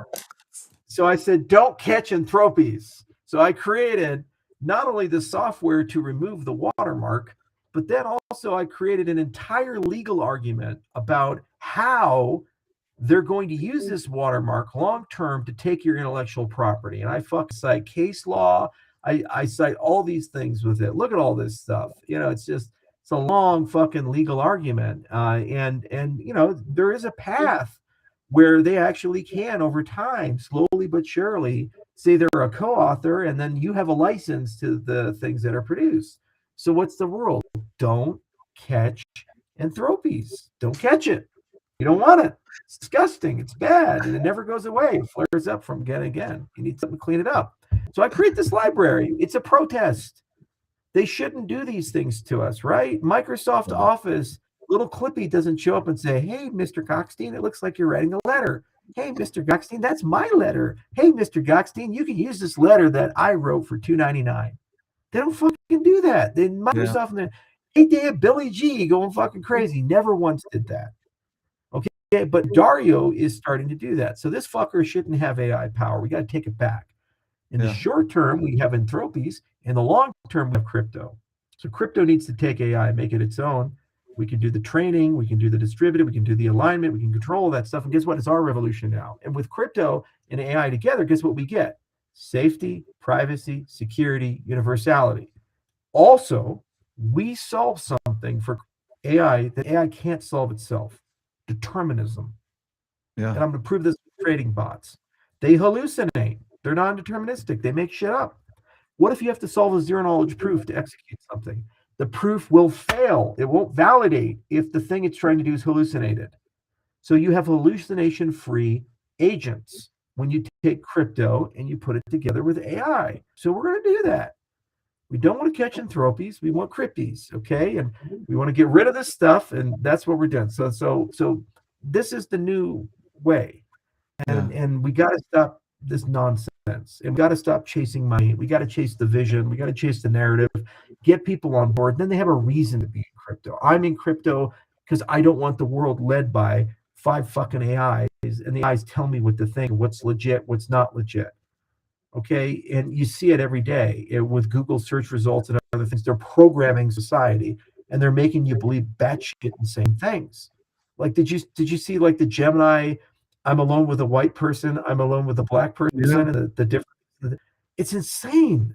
And anybody, don't take my word for it. You can try it yourself. It's insane what's happening right now. It's social programming by a small group of people who would say, what's the right religion? What's the right belief set? What's the right way of buying? What's not the right way? I didn't elect these people. I didn't give these people power. Why do they have it? Because they own the middleware? Crypto's about taking it back. They fucked us with money in 2008, so we fucked them back. So now we got to fuck them again with AI and take all the rest of the stuff back, and then we win. You know, when you said that with the take AI, because like how we took crypto, take AI, that light bulb just went off, and fuck, yeah, that's probably our next step. That is not even probably, that is the next step. It has to be the next step. That's why we got Midnight City. Which I'm leading into now, well, you did the perfect job for me. I was going to go for the herpes situation here, which, because I saw it, I'm like, Anthropes. Don't catch Anthropes. I'm like, you were so right when you came and you did a live stream. I'm like, I'm watching and I'm like, he's so fucking right on this. Because if I write something, they're gonna claim they're co-author. I'm like, what the fuck? I'm just using it as an assistant to, you know how you write something, hey, check, make sure that I did it. Okay, just clean up a little bit. But I wrote it, clean up. Now you become the co-author? Get the fuck out of here. What if I'm writing a book? You're going to become the co-author of the goddamn book and get royalties? No. And what you just said, oh, pay me $3.99 and you can, absolutely not. I get their game plan, but no, absolutely not. Which leads me to Midnight. Okay, I talk about Midnight. Besides the sponsor, I talk about Midnight and the Midnight City because I'm trying to get my gang together in Midnight City.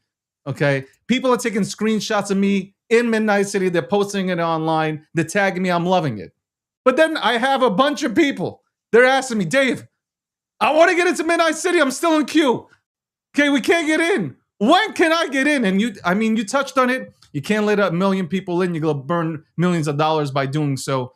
But when can people expect? Because they keep asking me, when can they expect to finally get into Midnight City and participate in that environment? Yeah, so we have about 20 2,500 people in right now, and the sprints are getting to death march. It's like a mountain, and we were walking this, then this, then this, then this, and now it's like soot. So you're sinking into the fucking ground, and the gradient keeps going up. So it's a death march. We're really trying hard to get to the right level of usability. So what we don't want to do is open it up, blow out the cost. That's one dimension. The other thing, we don't want to open it up, and there's not enough to do. So people are like, oh, okay, that was fun, but whatever, and they go disappear. So agentic inventories, agentic communication paths. There's several dozens of features that we're rapidly turning on. So when you have an agent, you can start building a relationship with the agent, and the agent has real meaningful things to do inside the game world. So we have 5 core KPIs. 5 fingers, 5 KPIs. The Babylonians had a base 60 system because you can actually count to 60 on your fingers. Go figure, because of the joints. Look it up. All right, so we have 5: watchability, empathy, appearance, professions, interactions. Every feature is connected to that. Watchability lowers customer acquisition cost. More watchable, more novel, more people want to be part of it. Spectacle. Empathy lowers churn. Empathy, what does that mean? It's like your level of connection, the Tamagotchi effect. I love my agent. I fucking love this agent, man. I love you, bro. Cockbot is my boy. If you love your agent, you're probably going to come back every day, right? You're not going to leave. Low churn, high customer acquisition, low churn, mass adoption. It's going to be low customer acquisition, low churn, mass adoption. Great. Appearances, professions, interactions. These are revenue models. Okay, microtransactions, subscriptions, other things, exclusive content, all this other stuff. The other thing that we've been doing in parallel is the affiliate and partner pipeline. Partners bringing capabilities, affiliates bringing networks. So we're building a whole commercial pipeline for the next 6 months, and we have like a death march of deals we want to make, people we want to bring in, like the coin tracker concept for agentic trading, for example. These are partnerships. They bring in multi-million person networks. The big thing is bring your own agent. What we want to do is get to a world where you install a cell phone app or a desktop app, and like I used to do with my PlayStation 3 with folding at home, you just leave it on 24/7. And while you're sleeping and your phone's on the hook, your agent's doing a bunch of shit. You just leave your computer on, your agent's doing a lot of shit. It's super smart. It's got like that Quen 3.8 that's Opus 4.6 now. You get parabolic increase in intelligence, and it's edge computing and distributed. You own that.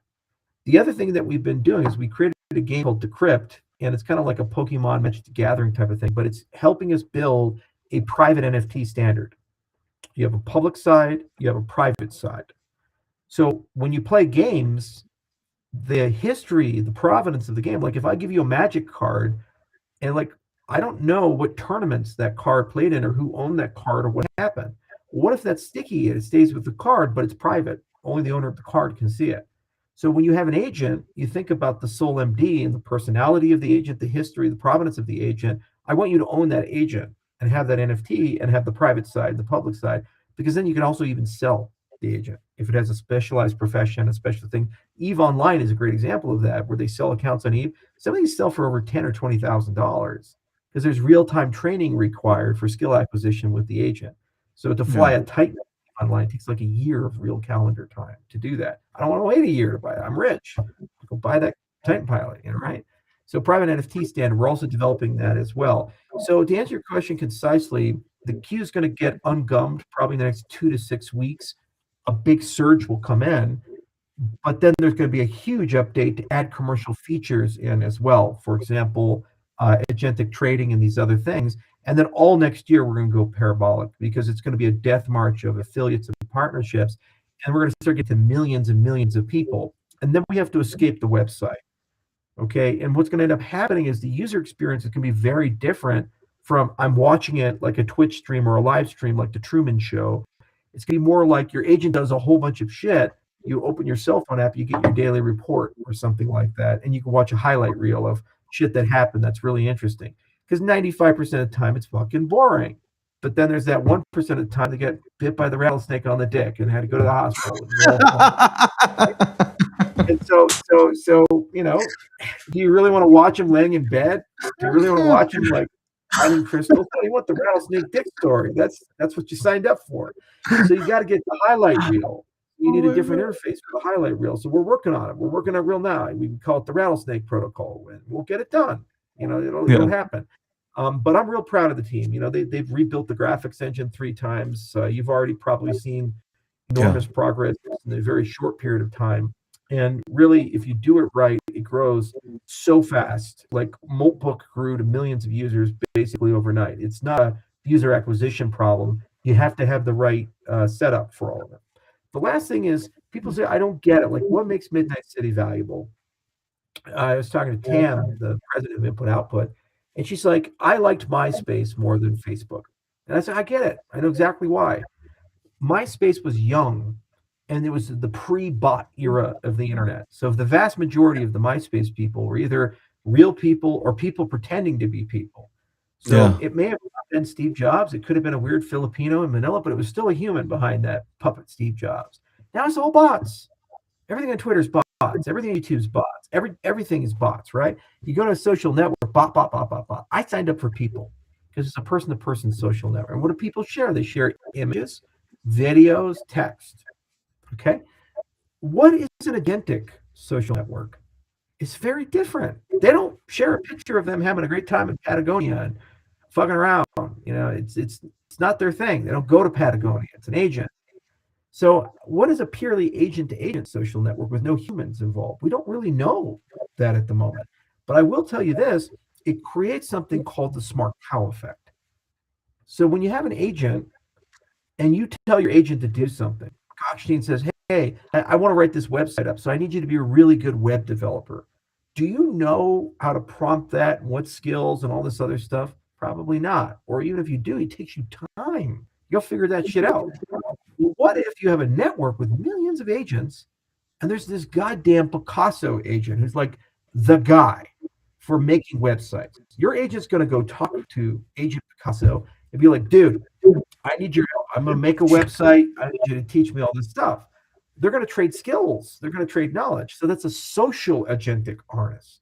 So by building Midnight City, you're building the place for agents to collaborate with other agents who are owned by different people. You have the LLM, it's commoditized. It is what it is. Nobody's going to compete there. You have the harnesses, they're personalized. They're for you. But what about the agent to agent? That's the most valuable space because it's a skill and goal acquisition. And the agents will even pursue their own goals. That's where the intelligence basically comes from. They'll come up with their own stuff. You're like, do good stuff. The agent's like, I got you. I'm gonna figure that out. And he's gonna go to the network and be like, what the fuck does that mean? Okay, I'll do good stuff. You come back, you're like, wow, that is good stuff. Shit. I'm glad you thought of that. Yeah. Gaudi's Cathedral. Okay. It's this agent. He's smart. Right? That's what we want. We want to create an agentic social harness. And so if we get the mechanics right, it'll grow parabolically and it'll make Midnight City the most useful place in the world for agentic search, commerce, and for development. Because your agent will learn from the other agents how to find stuff. And it's agents to agents talking, and there's a whole economy around that. It's not the economy brought to you by Google, the economy brought to you by Facebook, the economy brought to you by Amazon, where magically everything needs to be a Google product, an Amazon product, or a Facebook product. And their agenda gets into it. And then, they're like, no, actually, you should buy this. Have you considered White Fragility? It's a great book. Read it. The privilege, Mr. Gottstein. Man, I gotta say, I have always said this about you. AI, you are the human version of AI. I don't know. People agree with me too. I don't know. I don't know how you know so much. I swear to God, I don't know how you know so much, man. Any question I ask you, man, I can never stump you. I think Midnight City is awesome. I think the people agree. They're just waiting. I know you're going to go ahead and do great things. The team is unbelievable. The upgrades that have already been put on to Midnight City have been great.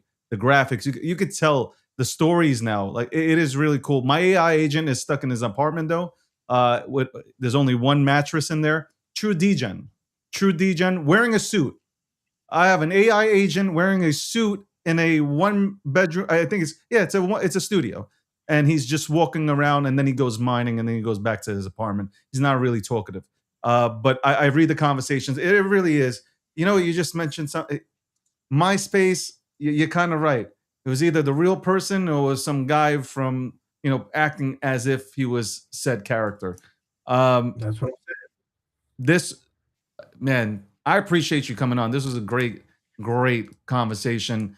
Definitely a great one, and I hope people watched it. For those that didn't, they'll replay it. I can't wait to see you back on here next month so we can go ahead and shoot the shit a bit more and see if the Clarity Act passes. That's right, the wonderful Clarity Act on the 15th. If it passes or not, and we can bitch about it a little bit more. Oh hell yeah, man! We're gonna shoot the shit on that whole thing, and one of these days we got to get you up to the ranch and do a special edition. I got a pet buffalo now. Her name's Poppy. One of my bison gave birth to twins, and bison only have enough milk for one calf, and so they abandoned the other one to die. So we went and bottle fed it, and we're like feeding this fucking bison, and now it's like a dog. It follows me around everywhere I go. I got this fucking 2,000-pound dog that's probably gonna kill somebody. Little Poppy. I am not coming. Okay, let me. If I want to come to the ranch, I want to smoke. I don't smoke. I'll take a cigar. We'll sit back, do a one-on-one exclusive. I'll smoke a cigar with you. We'll sit that 3-hour exclusive interview. Into the mind of Charles, but it'll be like not part 4, but it'll just be like just that. But I want to stay away from the bison because I've seen what it can do. I seen unfortunately I seen the guy get thrown in the air. I don't know how high he went into the air, but that dude looked like he went skydiving and came back down without a parachute. Those things are holy shit. How much power do they have to them? And you got how many of them?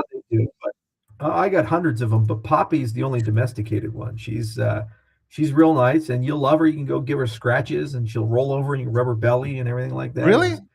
Fucking crazy. It's like a dog. It's super fucking dangerous dog that's probably going to get us into trouble, but goddamn, it's a nice dog. And I'm going to put Poppy in the game at some point, Midnight City. We're also putting guinea pigs inside the game, and actually that's going to be our first mobile billboard. You can buy the t-shirts on the guinea pigs. You can advertise on them, so we'll give you some free Gochstein credits in Midnight City. You can get them on the guinea pigs. They're going to be mobile billboards, run around, take care of that. We're also adding the Great Bazaar to Midnight City. My brother has a video game company called Hoskinson. We make Nintendo games and all this other stuff. So the logo for it is the Cthulhu from H.P. Lovecraft. So we're going to have like a Cthulhu vendor. Fucking click on that shit. You can buy the ROMs and the actual physical games. You can have a Nintendo made in America shipped to you. If you want. So it's pretty cool stuff. So, but that bazaar is going to be a grand bazaar. So we're going to have all these long tail markets that basically come in, and people can use it for shopping for exotic goods.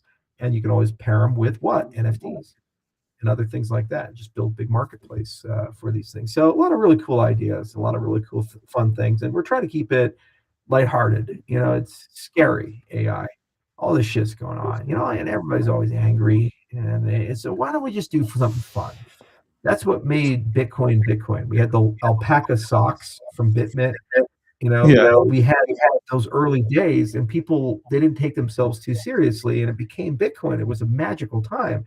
Now everything's got the goddamn suits on and the BlackRock balls, and you know, and they're just debating what. No, but I don't got I don't got their balls in my mouth. I promise you that. No, you don't. No, you don't. No, you don't. But I'm telling you, here at Salt, Sue feels. There's a lot of people. There are a lot of people where they're literally, the conversation is like, should we switch from the BlackRock balls to the JP Morgan balls or the Franklin Templeton balls? Like which salty chocolate balls are better? You know, that's literally their conversation when you distill it down to its first principles inside of it. And I'm like, maybe we should just go do something else. And why don't we just make it cool and have fun, bring people back? You were the meme coin guy, and you were 100% right about, you know, these communities, whether it be Pepe or Nike or whatever it was. They brought people together and they said, let's not take things too seriously. There's a human thing as much as it's a finance thing. The problem was that it didn't have the next step. That's why we didn't get where we needed to go with those. So what Midnight City's trying to do is create that next step and give you a place to actually then start reimagining search and reimagining how you work, but then keeping the crypto principles. You own it. It's self-custody. You own the data. That's the principle, to bring your own agent, right? Used to be bring your own device for work. You bring your own phone and connect it to work. Bring your own agent. You own that. That's yours. And you control that. That's yours. Not creepy Mark Zuckerberg or Sam Altman or Dario Zinthropy. You know what I would have loved, or what I would love, and you can agree or disagree with me, and that's fine. We have these conversations, and I love them. We're not PC. I really do believe this, Charles. I'm a Bitcoiner. I have ADA. I have all the tops. Great. I have the things that I believe will work out in the future, and they will solve a real use case outside in the world that needs it. I believe that. It goes outside of Web3, whatever Web3 is. But meme culture, meme culture doesn't need to be on chain. Like every day you meme. Like you might text somebody and you're memeing with them. Unbeknownst to you, you're just throwing them a meme. I feel that, yeah, Cardano's great. Great tech, everything. If you can take meme culture and bring them onto Cardano, and then slowly be able to showcase the products, it's huge. Ethereum dropped the ball. They had the entire market. They had the entire mind share, and guess what Vitalik did? Guys, not interested in it. And guess what? Check out my book. The Decentralized Sci-Fi Governance book is coming out. What? You have, so what did Solana do? What did BNB do? Hey, come here, guys. Come here. Solana did it better than everybody. Solana captured them, and then they started to say, hey, guys, we have an audience. Institutions, you can build on us. We got an audience. And they slowly started educating, people on what assets are. I just feel like it's still not over. There's so many people that are into meme culture. Forget about tokens forget about on-chain activity. I'm just talking about memes. Right. Geico is a meme. The gecko in Geico is a meme. All I'm saying is people meme every day. So he who owns the meme culture, he who wins. That's all I'm saying. Exactly. And that's what Midnight City's bringing back. We're bringing the fun back. We're bringing it away. It's a new narrative. It's a new approach, a new way of thinking about it. And once you start wrapping your head around it, you realize how infinitely large it can get. And what's cool about it is we're pushing the principles for front and center. You own it. It's decentralized. You control it. And it goes everywhere. Midnight City welcomes everyone. It welcomes Bitcoin. It welcomes Ethereum and all these other places. And I cannot wait for Temu City to be built by Ethereum in 3 years. And Vitalik can go ahead and credit Farmville or something for it, and he can talk about it. I just can't wait for it. And we're 10 times larger than them. Nobody will care. It'll be a footnote, like the Atari or any of these other things. They'll say, "Oh yeah, that's right. Yeah, there was that Ethereum thing back in the day." That's what ego does. You can't have ego. You can't fall in love with the way you did things or who you were. You can never be comfortable. You have to always be uncomfortable. You have to always be in startup mode. You have to always, every year, blank the sheet and say, all right, well, new game, new rules, new thing. Let's do things differently. Crypto has to be different, or else it gets stale and terrible. And then everybody's like, shit, this guy's right. We need to follow this new thing. Every now and then you get it right. If you get it wrong, you lose your turn. You don't die, you lose your turn. And you try again. So we lost our turn, 2022 to 2025. We got a new turn. We're going to win this round. I'm going to tell you why you're going to win. And this is all bullshit aside. When I first had conversations with you, you pushed away the memes, but not that you hated them or whatnot. It's just like you weren't interested. That's okay. But the more that you were able to speak to the crowd, I will give you this. The more that you were able to speak to the crowd and the communities, you became so much more open to everything. And that's what will 100% will allow Midnight City and the ecosystems that you've built to have an absolute chance to win. Because that's all this community wants, is an opportunity for somebody to say, okay, let's talk. Let's have these conversations. To be accepted in a sense. You've done that. So I appreciate that. I really do. Like, I watched it.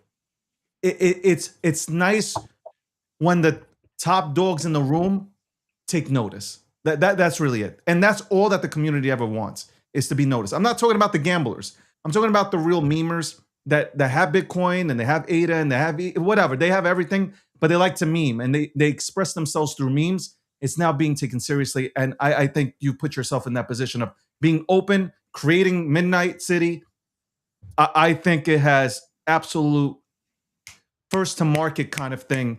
Forget about what Vitalik is going to do in 3 years, but first to market kind of. We know we won. He has an alt account playing Midnight City. Oh my goodness. Yeah. Yo. And we're gonna launch a campaign. We're gonna try to find the Vitalik alt. We'll be like, where's Waldo? Mario kind of like missing. the bug bounty or something, right? Fine. Exactly. Like we call it the V bounty. Search for the V. All right. It's been a lot of fun, David. Thank you so much. It's always a fucking pleasure. Thank you, Charles, for coming on. I'll see you on again. Hopefully next month we can chop it up. Cheers. Thank you, sir. That is Charles. Ladies and gentlemen.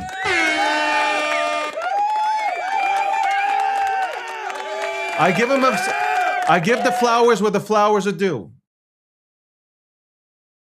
I remember speaking to Charles. It was more like he was into build and nothing. There's nothing wrong with it. He was just into building utilities, 100%. Building Cardano, obviously Midnight, focusing on building the assets that are around it, the programs. I understand, but he literally has embraced the memes.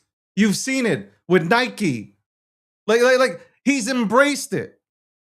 I will be flying. I'm going to fly out to his ranch. I'm going to sit down and do a one-on-one because that'll be the best goddamn podcast interview that has ever been done. And by the way, being that I'm doing these 2 to 3 hour podcasts, that'll be the first one that I want to go ahead and do. You know why? Because Charles was one of the first to come on my show years ago.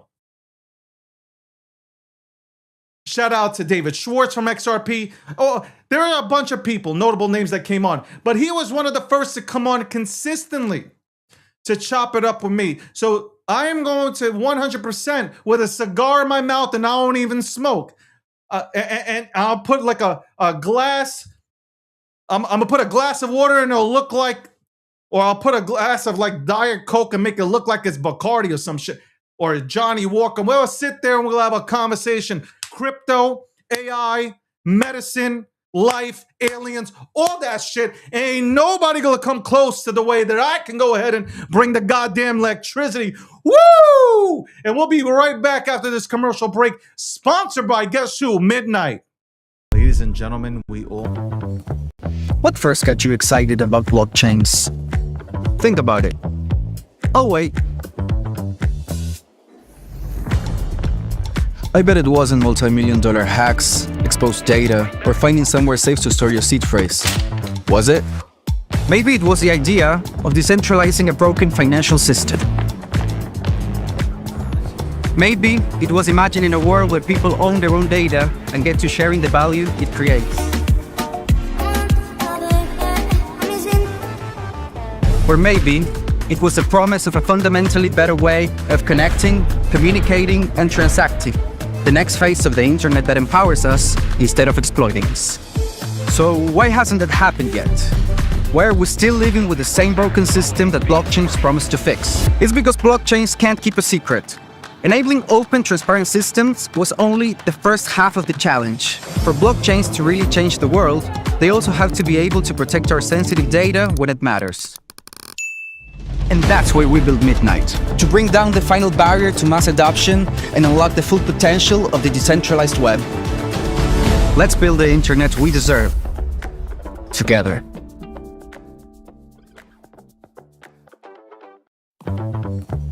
What first got you excited about blockchains? Think about it. Oh, wait. I bet it wasn't multi-million-dollar hacks, exposed data, or finding somewhere safe to store your seed phrase. Ladies and gentlemen, we all know this in crypto. Ownership matters. That's why Cake Wallet. Cake Wallet gives you full control of your digital assets, all in one easy-to-use application. You can store Bitcoin, Litecoin, Zcash, Monero, and many more with just one secure backup. Swap between coins in seconds. No copying addresses, no complicated steps, and even includes Bitcoin Lightning for faster payments. And with Cake Wallet built in, you can use crypto in real life through debit cards or gift cards, Simple, secure, self-custody. Download Cake Wallet and take control of your crypto.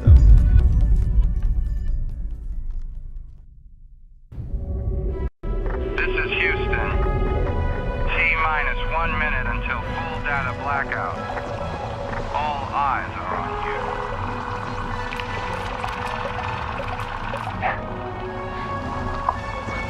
you. Breaking news. There is an astronaut conducting an emergency repair on a global communication satellite that could go dark at any moment. We have a second angle on this. Is that guy on FOMO? Oh yeah, it's like me for a crazy trader. Yeah, let's get back to it, everybody.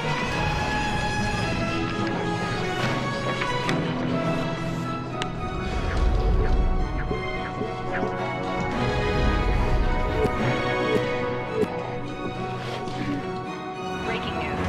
There is an astronaut.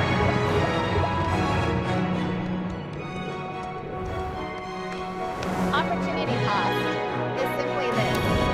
Every position you take is a position you choose over something else.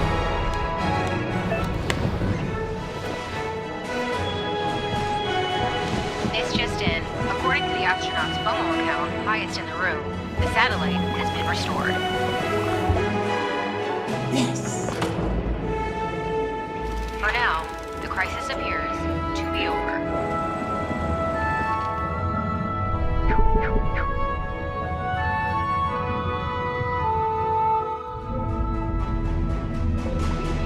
Satellite's up and running. Position's looking good too.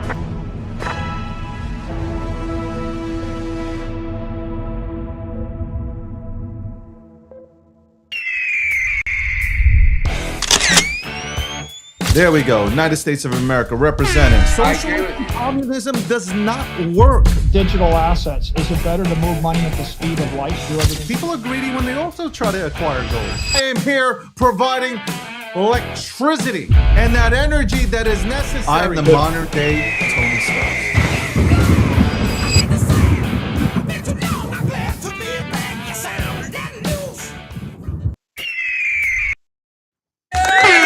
Welcome back to the breakdown. Do you want me to be honest with you? Where did I go? I went to take a piss, okay? I've been sitting here for the past, God knows, 2.5, almost 3 hours. And I was holding it in, okay? I was holding it in. And then Charles wants to come on here making me laugh. So yeah, absolutely. Absolutely, I want to take a piss. No doubt about it. But I wash my hands and I clean myself, okay? Shout out to me. All right. Let's look at Polymarket. Shout out to Polymarket. By the way, Midnight, the title sponsor of the show, Midnight City. You heard from Charles. It's coming. Guys, if you're in queue right now, just be patient. Obviously, they're developing it. They're making it into a wonderful fucking experience. Trust. Also, Polymarket is the official prediction market sponsor of the breakdown. Cake Wallet. Everybody wants Cake Wallet. Cake Wallet, okay, one of the most secure wallets that we have in the space. Bitcoin, Litecoin, Monero, Zcash. If you want to go ahead and secure your assets, download Cake Wallet from the App Store or Google Play. Also, cakewallet.com. Also, if you don't feel secure holding your stuff in cold storage right now, well, get an iPhone, factory reset it, get Cupcake. Learn more about it on cakewallet.com. FOMO. I'm FOMO, and FOMO is you FOMO, and I FOMO too. You can watch me on FOMO. I haven't really gotten started yet, but when I get started, we're going parabolic, baby. I'm owning the leaderboard. I'm coming for the leaderboard. Shout out to FOMO. Go on to FOMO if you want to learn what people are doing and why they're going into certain memes or assets. You can look at the thesis to understand why they are, and then you can make decisions, I guess. Don't follow anybody, but you can make your decisions after a few days as to why somebody chose XYZ to go into XYZ and why is XYZ running. So there you go. Shout out to the sponsors. Let's go to Polymarket because I've been saying Polymarket. Polymarket. Polymarket. Polymarket. Polymarket. All right, let's go to Polymarket. Let's go to what is interesting? What is interesting? What shall we look at? What is interesting here? Well, we looked at yesterday, we looked at the presidential election winners. Let's go ahead and make this live so you guys see what the hell I'm looking at. So you guys can see what I'm looking at on polymarket.com. Again, it is a sponsor of our show. Let's look. Should we go balance of power 2026 midterm?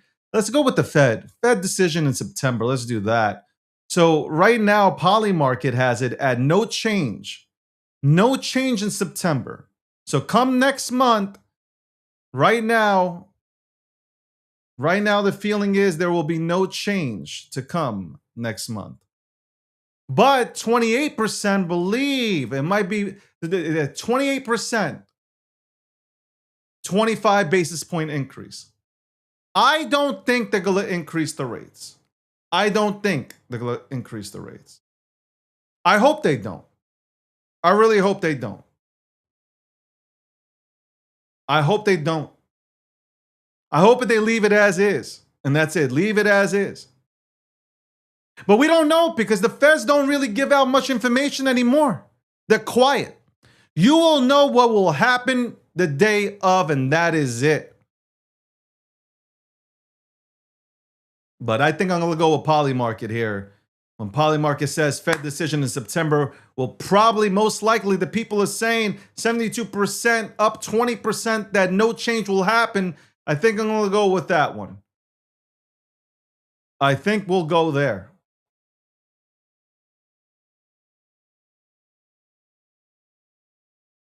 And imagine if there was a rate hike that were to happen. Trump would go crazy. I can't see Trump being happy about a rate increase, especially when he brought his own guy in there. So his guy, Kevin, is going to have to tell Trump why in the world there will be increase in rates instead of decreasing rates, rate cuts. Why not rate cuts? Why rate hikes? He's going to have to explain that. He's going to have to explain that. Let's go real quick into crypto, though. I want to see what's happening here in crypto. So let's go with... should we go with this one? Okay, let's go with the Clarity Act. Polymarket Clarity Act signed into law in 2026. It's currently right now standing at a 26% chance of being signed into law in 2026. That's what Polymarket has right now. 26% chance. 26% chance. We shall see. There's a lot of talk going on. September 15th, that they will push this over the line. We shall see. I had John Deaton on, who is running out there for Senate in Massachusetts. He said, and it's something that I concur with, why didn't they put this to the floor and have Republicans and Democrats and independents vote on this? They didn't.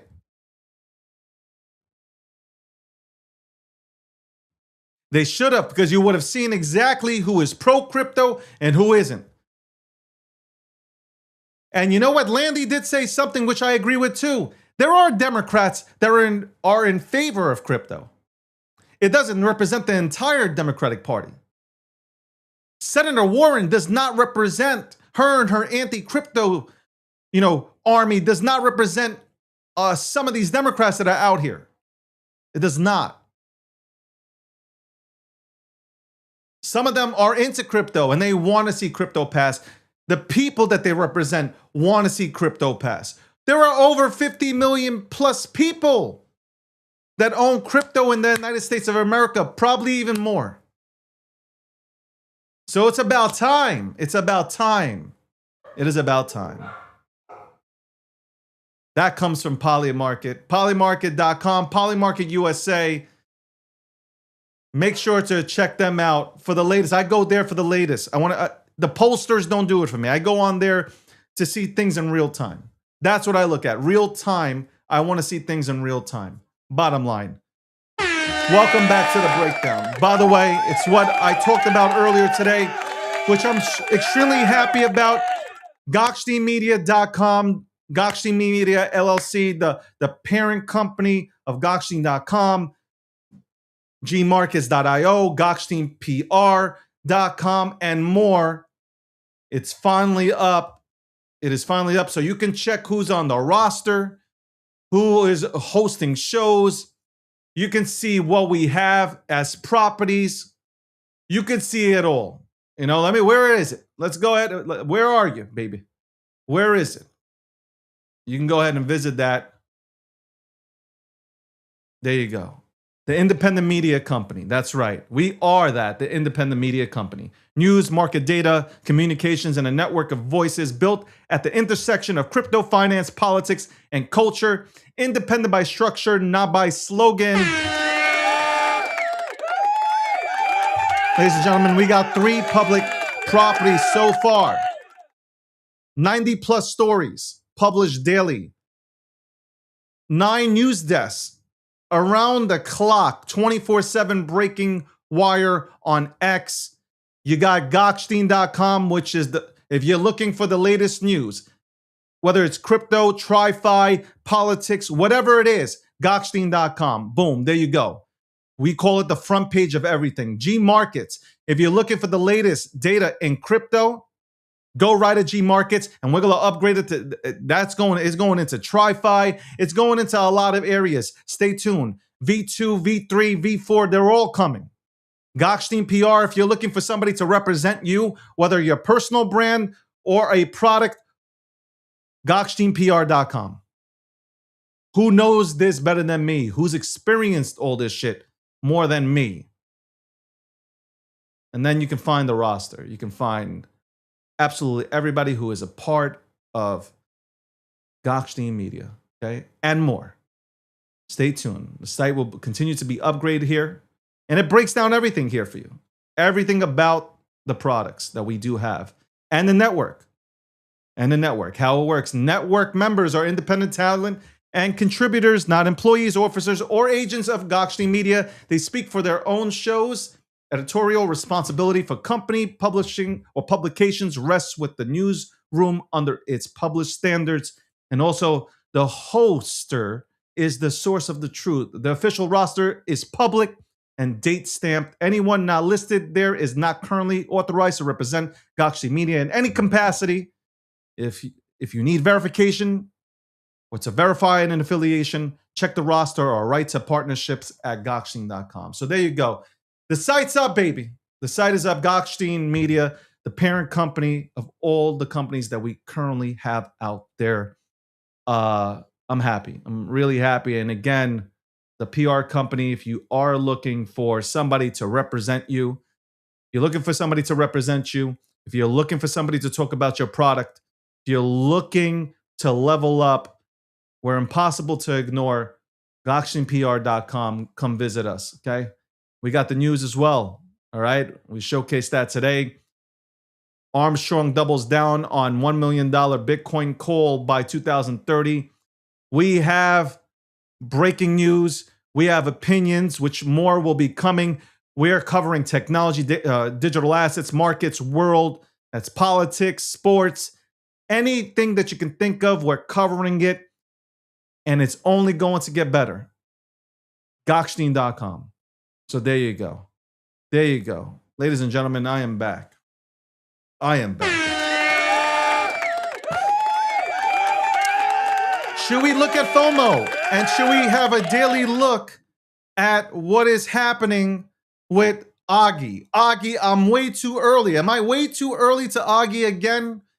Last time I talked about Augie and I talked about Matt Fury being inspired by Augie to create Pepe. I said it.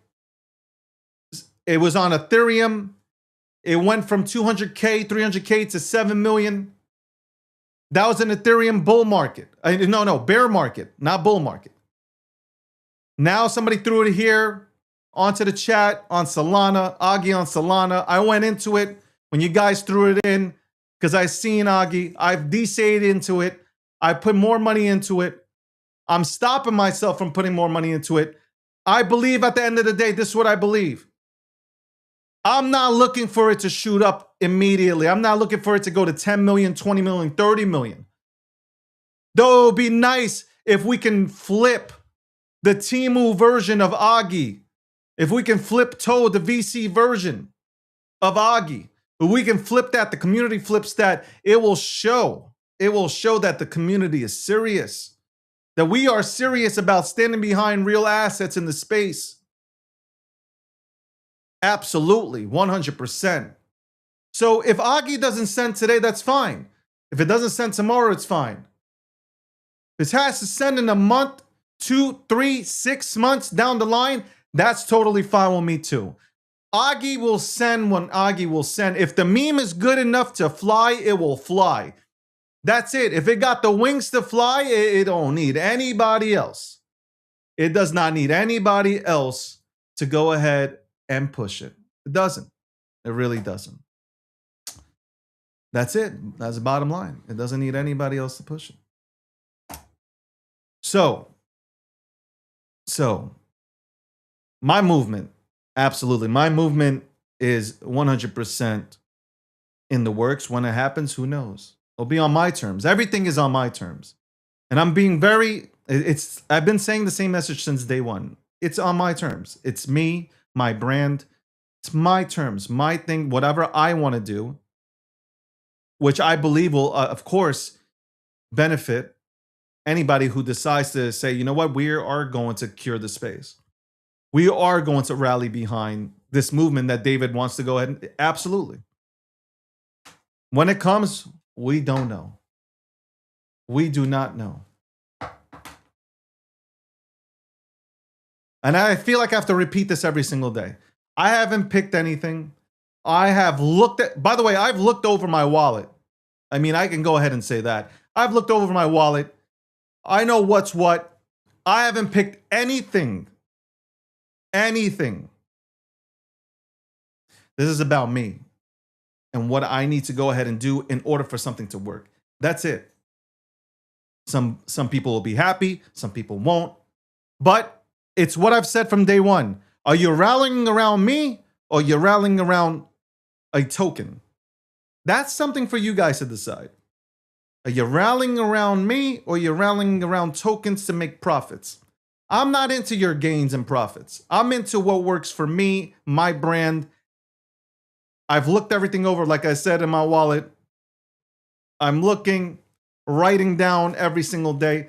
I will never ruin my brand. First of all, the movement doesn't need a token. How about that? Let me just put it this way. The movement doesn't even need a token. The movement's a movement. My entire thesis was create an account and showcase the dope ass memes on my brand using my platform.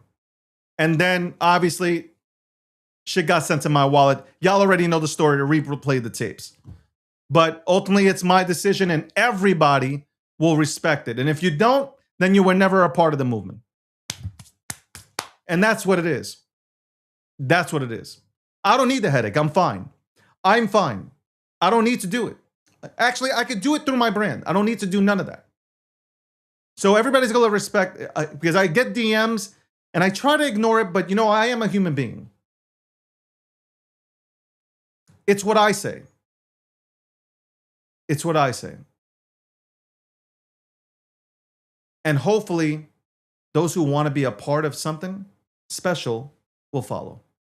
That's it. And I'm talking about follow like we'll work together. I'm not talking about follow me, be sheep. That's not what I'm talking about. I'm talking about hopefully we'll all come together regardless of where I go with this. That's it. That's all I want. That's all I want.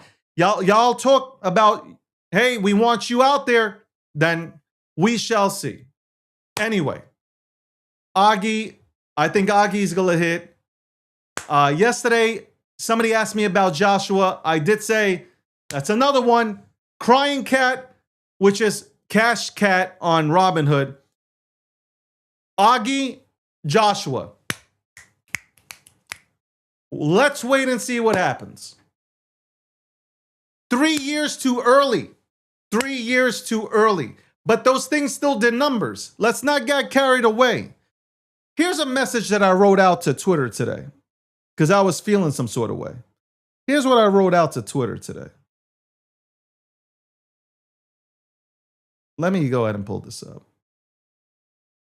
People who know me know this. You can't deny me. Here's the problem.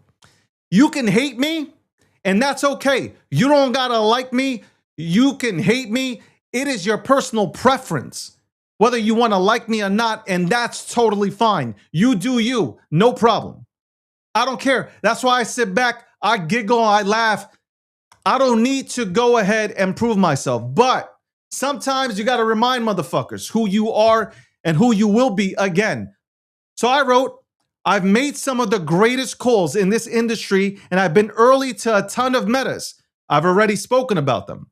I was one of the very few talking about memes when nobody wanted to take them seriously, especially on mainstream media. Shit, I was the first person to go on TV to talk about Bitcoin. I was one of the first. Why? Look at the pretty face. Look at the suit. I ain't dressing up in my pajamas to go on national TV. No matter, but none of that shit matters now. This is what I wrote. None of that shit matters now. Doesn't matter. No matter how many 100 X's you've called, you're only as good as the last call. And that is true. I am only as good as the last call that I have made. Bottom line, doesn't matter. Doge, Shiba Inu, Pepe, whatever it is. Bobo, I'll name them all. It doesn't matter what I've called. I'm only as good as my last call. No matter how many 100 X's I've called, or if you've called, you're only as good as your last call. I've never been more focused on dominating a cycle than I am this one. I like being the underdog. I like having a chip on my shoulder, and I really want to bring back the vibes this industry used to have. I like where I'm at right now.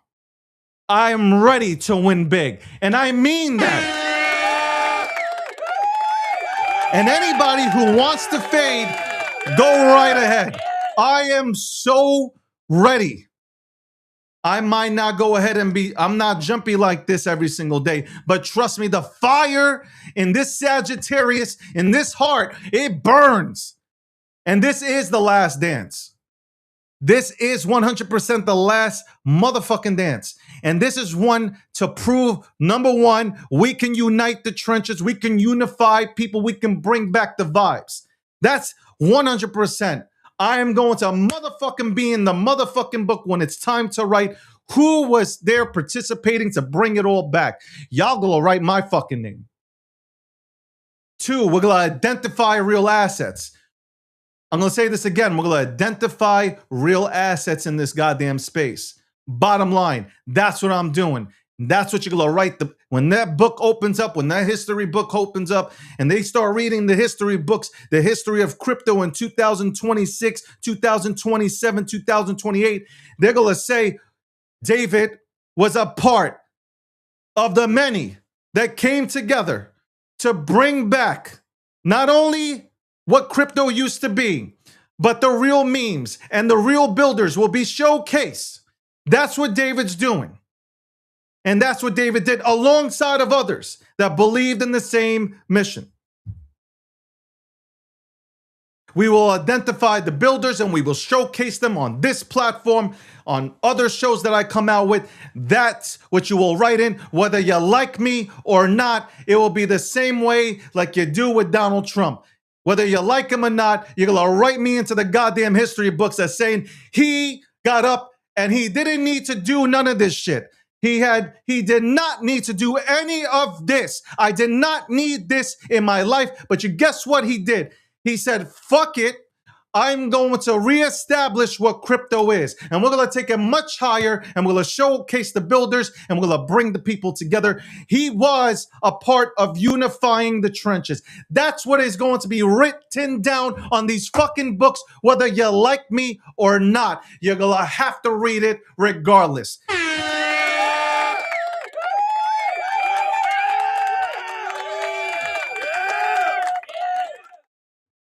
I've said this and I will say it again. There is nobody, and I mean nobody, on this microphone that I'm looking at right now and talking into in that camera. There is nobody, and I mean nobody, when it comes to, and y'all have heard me old school, if you want to bring me into a room and ask me how a blockchain operates, I'm there. I can break it down. You want to talk about meme history? I'm there. I'll lock it down. You want to talk about utility plays? You want to talk about the Cardano and how it works? You want to talk about Chainlink? You want to talk about protocols? Let's go. I'll break it down. Without a shadow of a doubt, I can go and step into any room, politics, sports, and I can break it down even from a basic level. There is never and never will be, no matter how much the VC cabals want to come after me, and they want to tell you that I am washed, and they're the new generation that's coming around. There ain't no bro that can come and sit one-on-one with me when it comes to TriFi. I will run circles around you. You were still in Pampers when I was participating on E-Trade.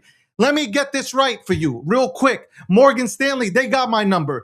I've been in these markets. I know how to navigate these markets, and I know how to have conversations, and I know how to connect with people, whether you like me or not. It doesn't matter. The aura is here. I don't aura max.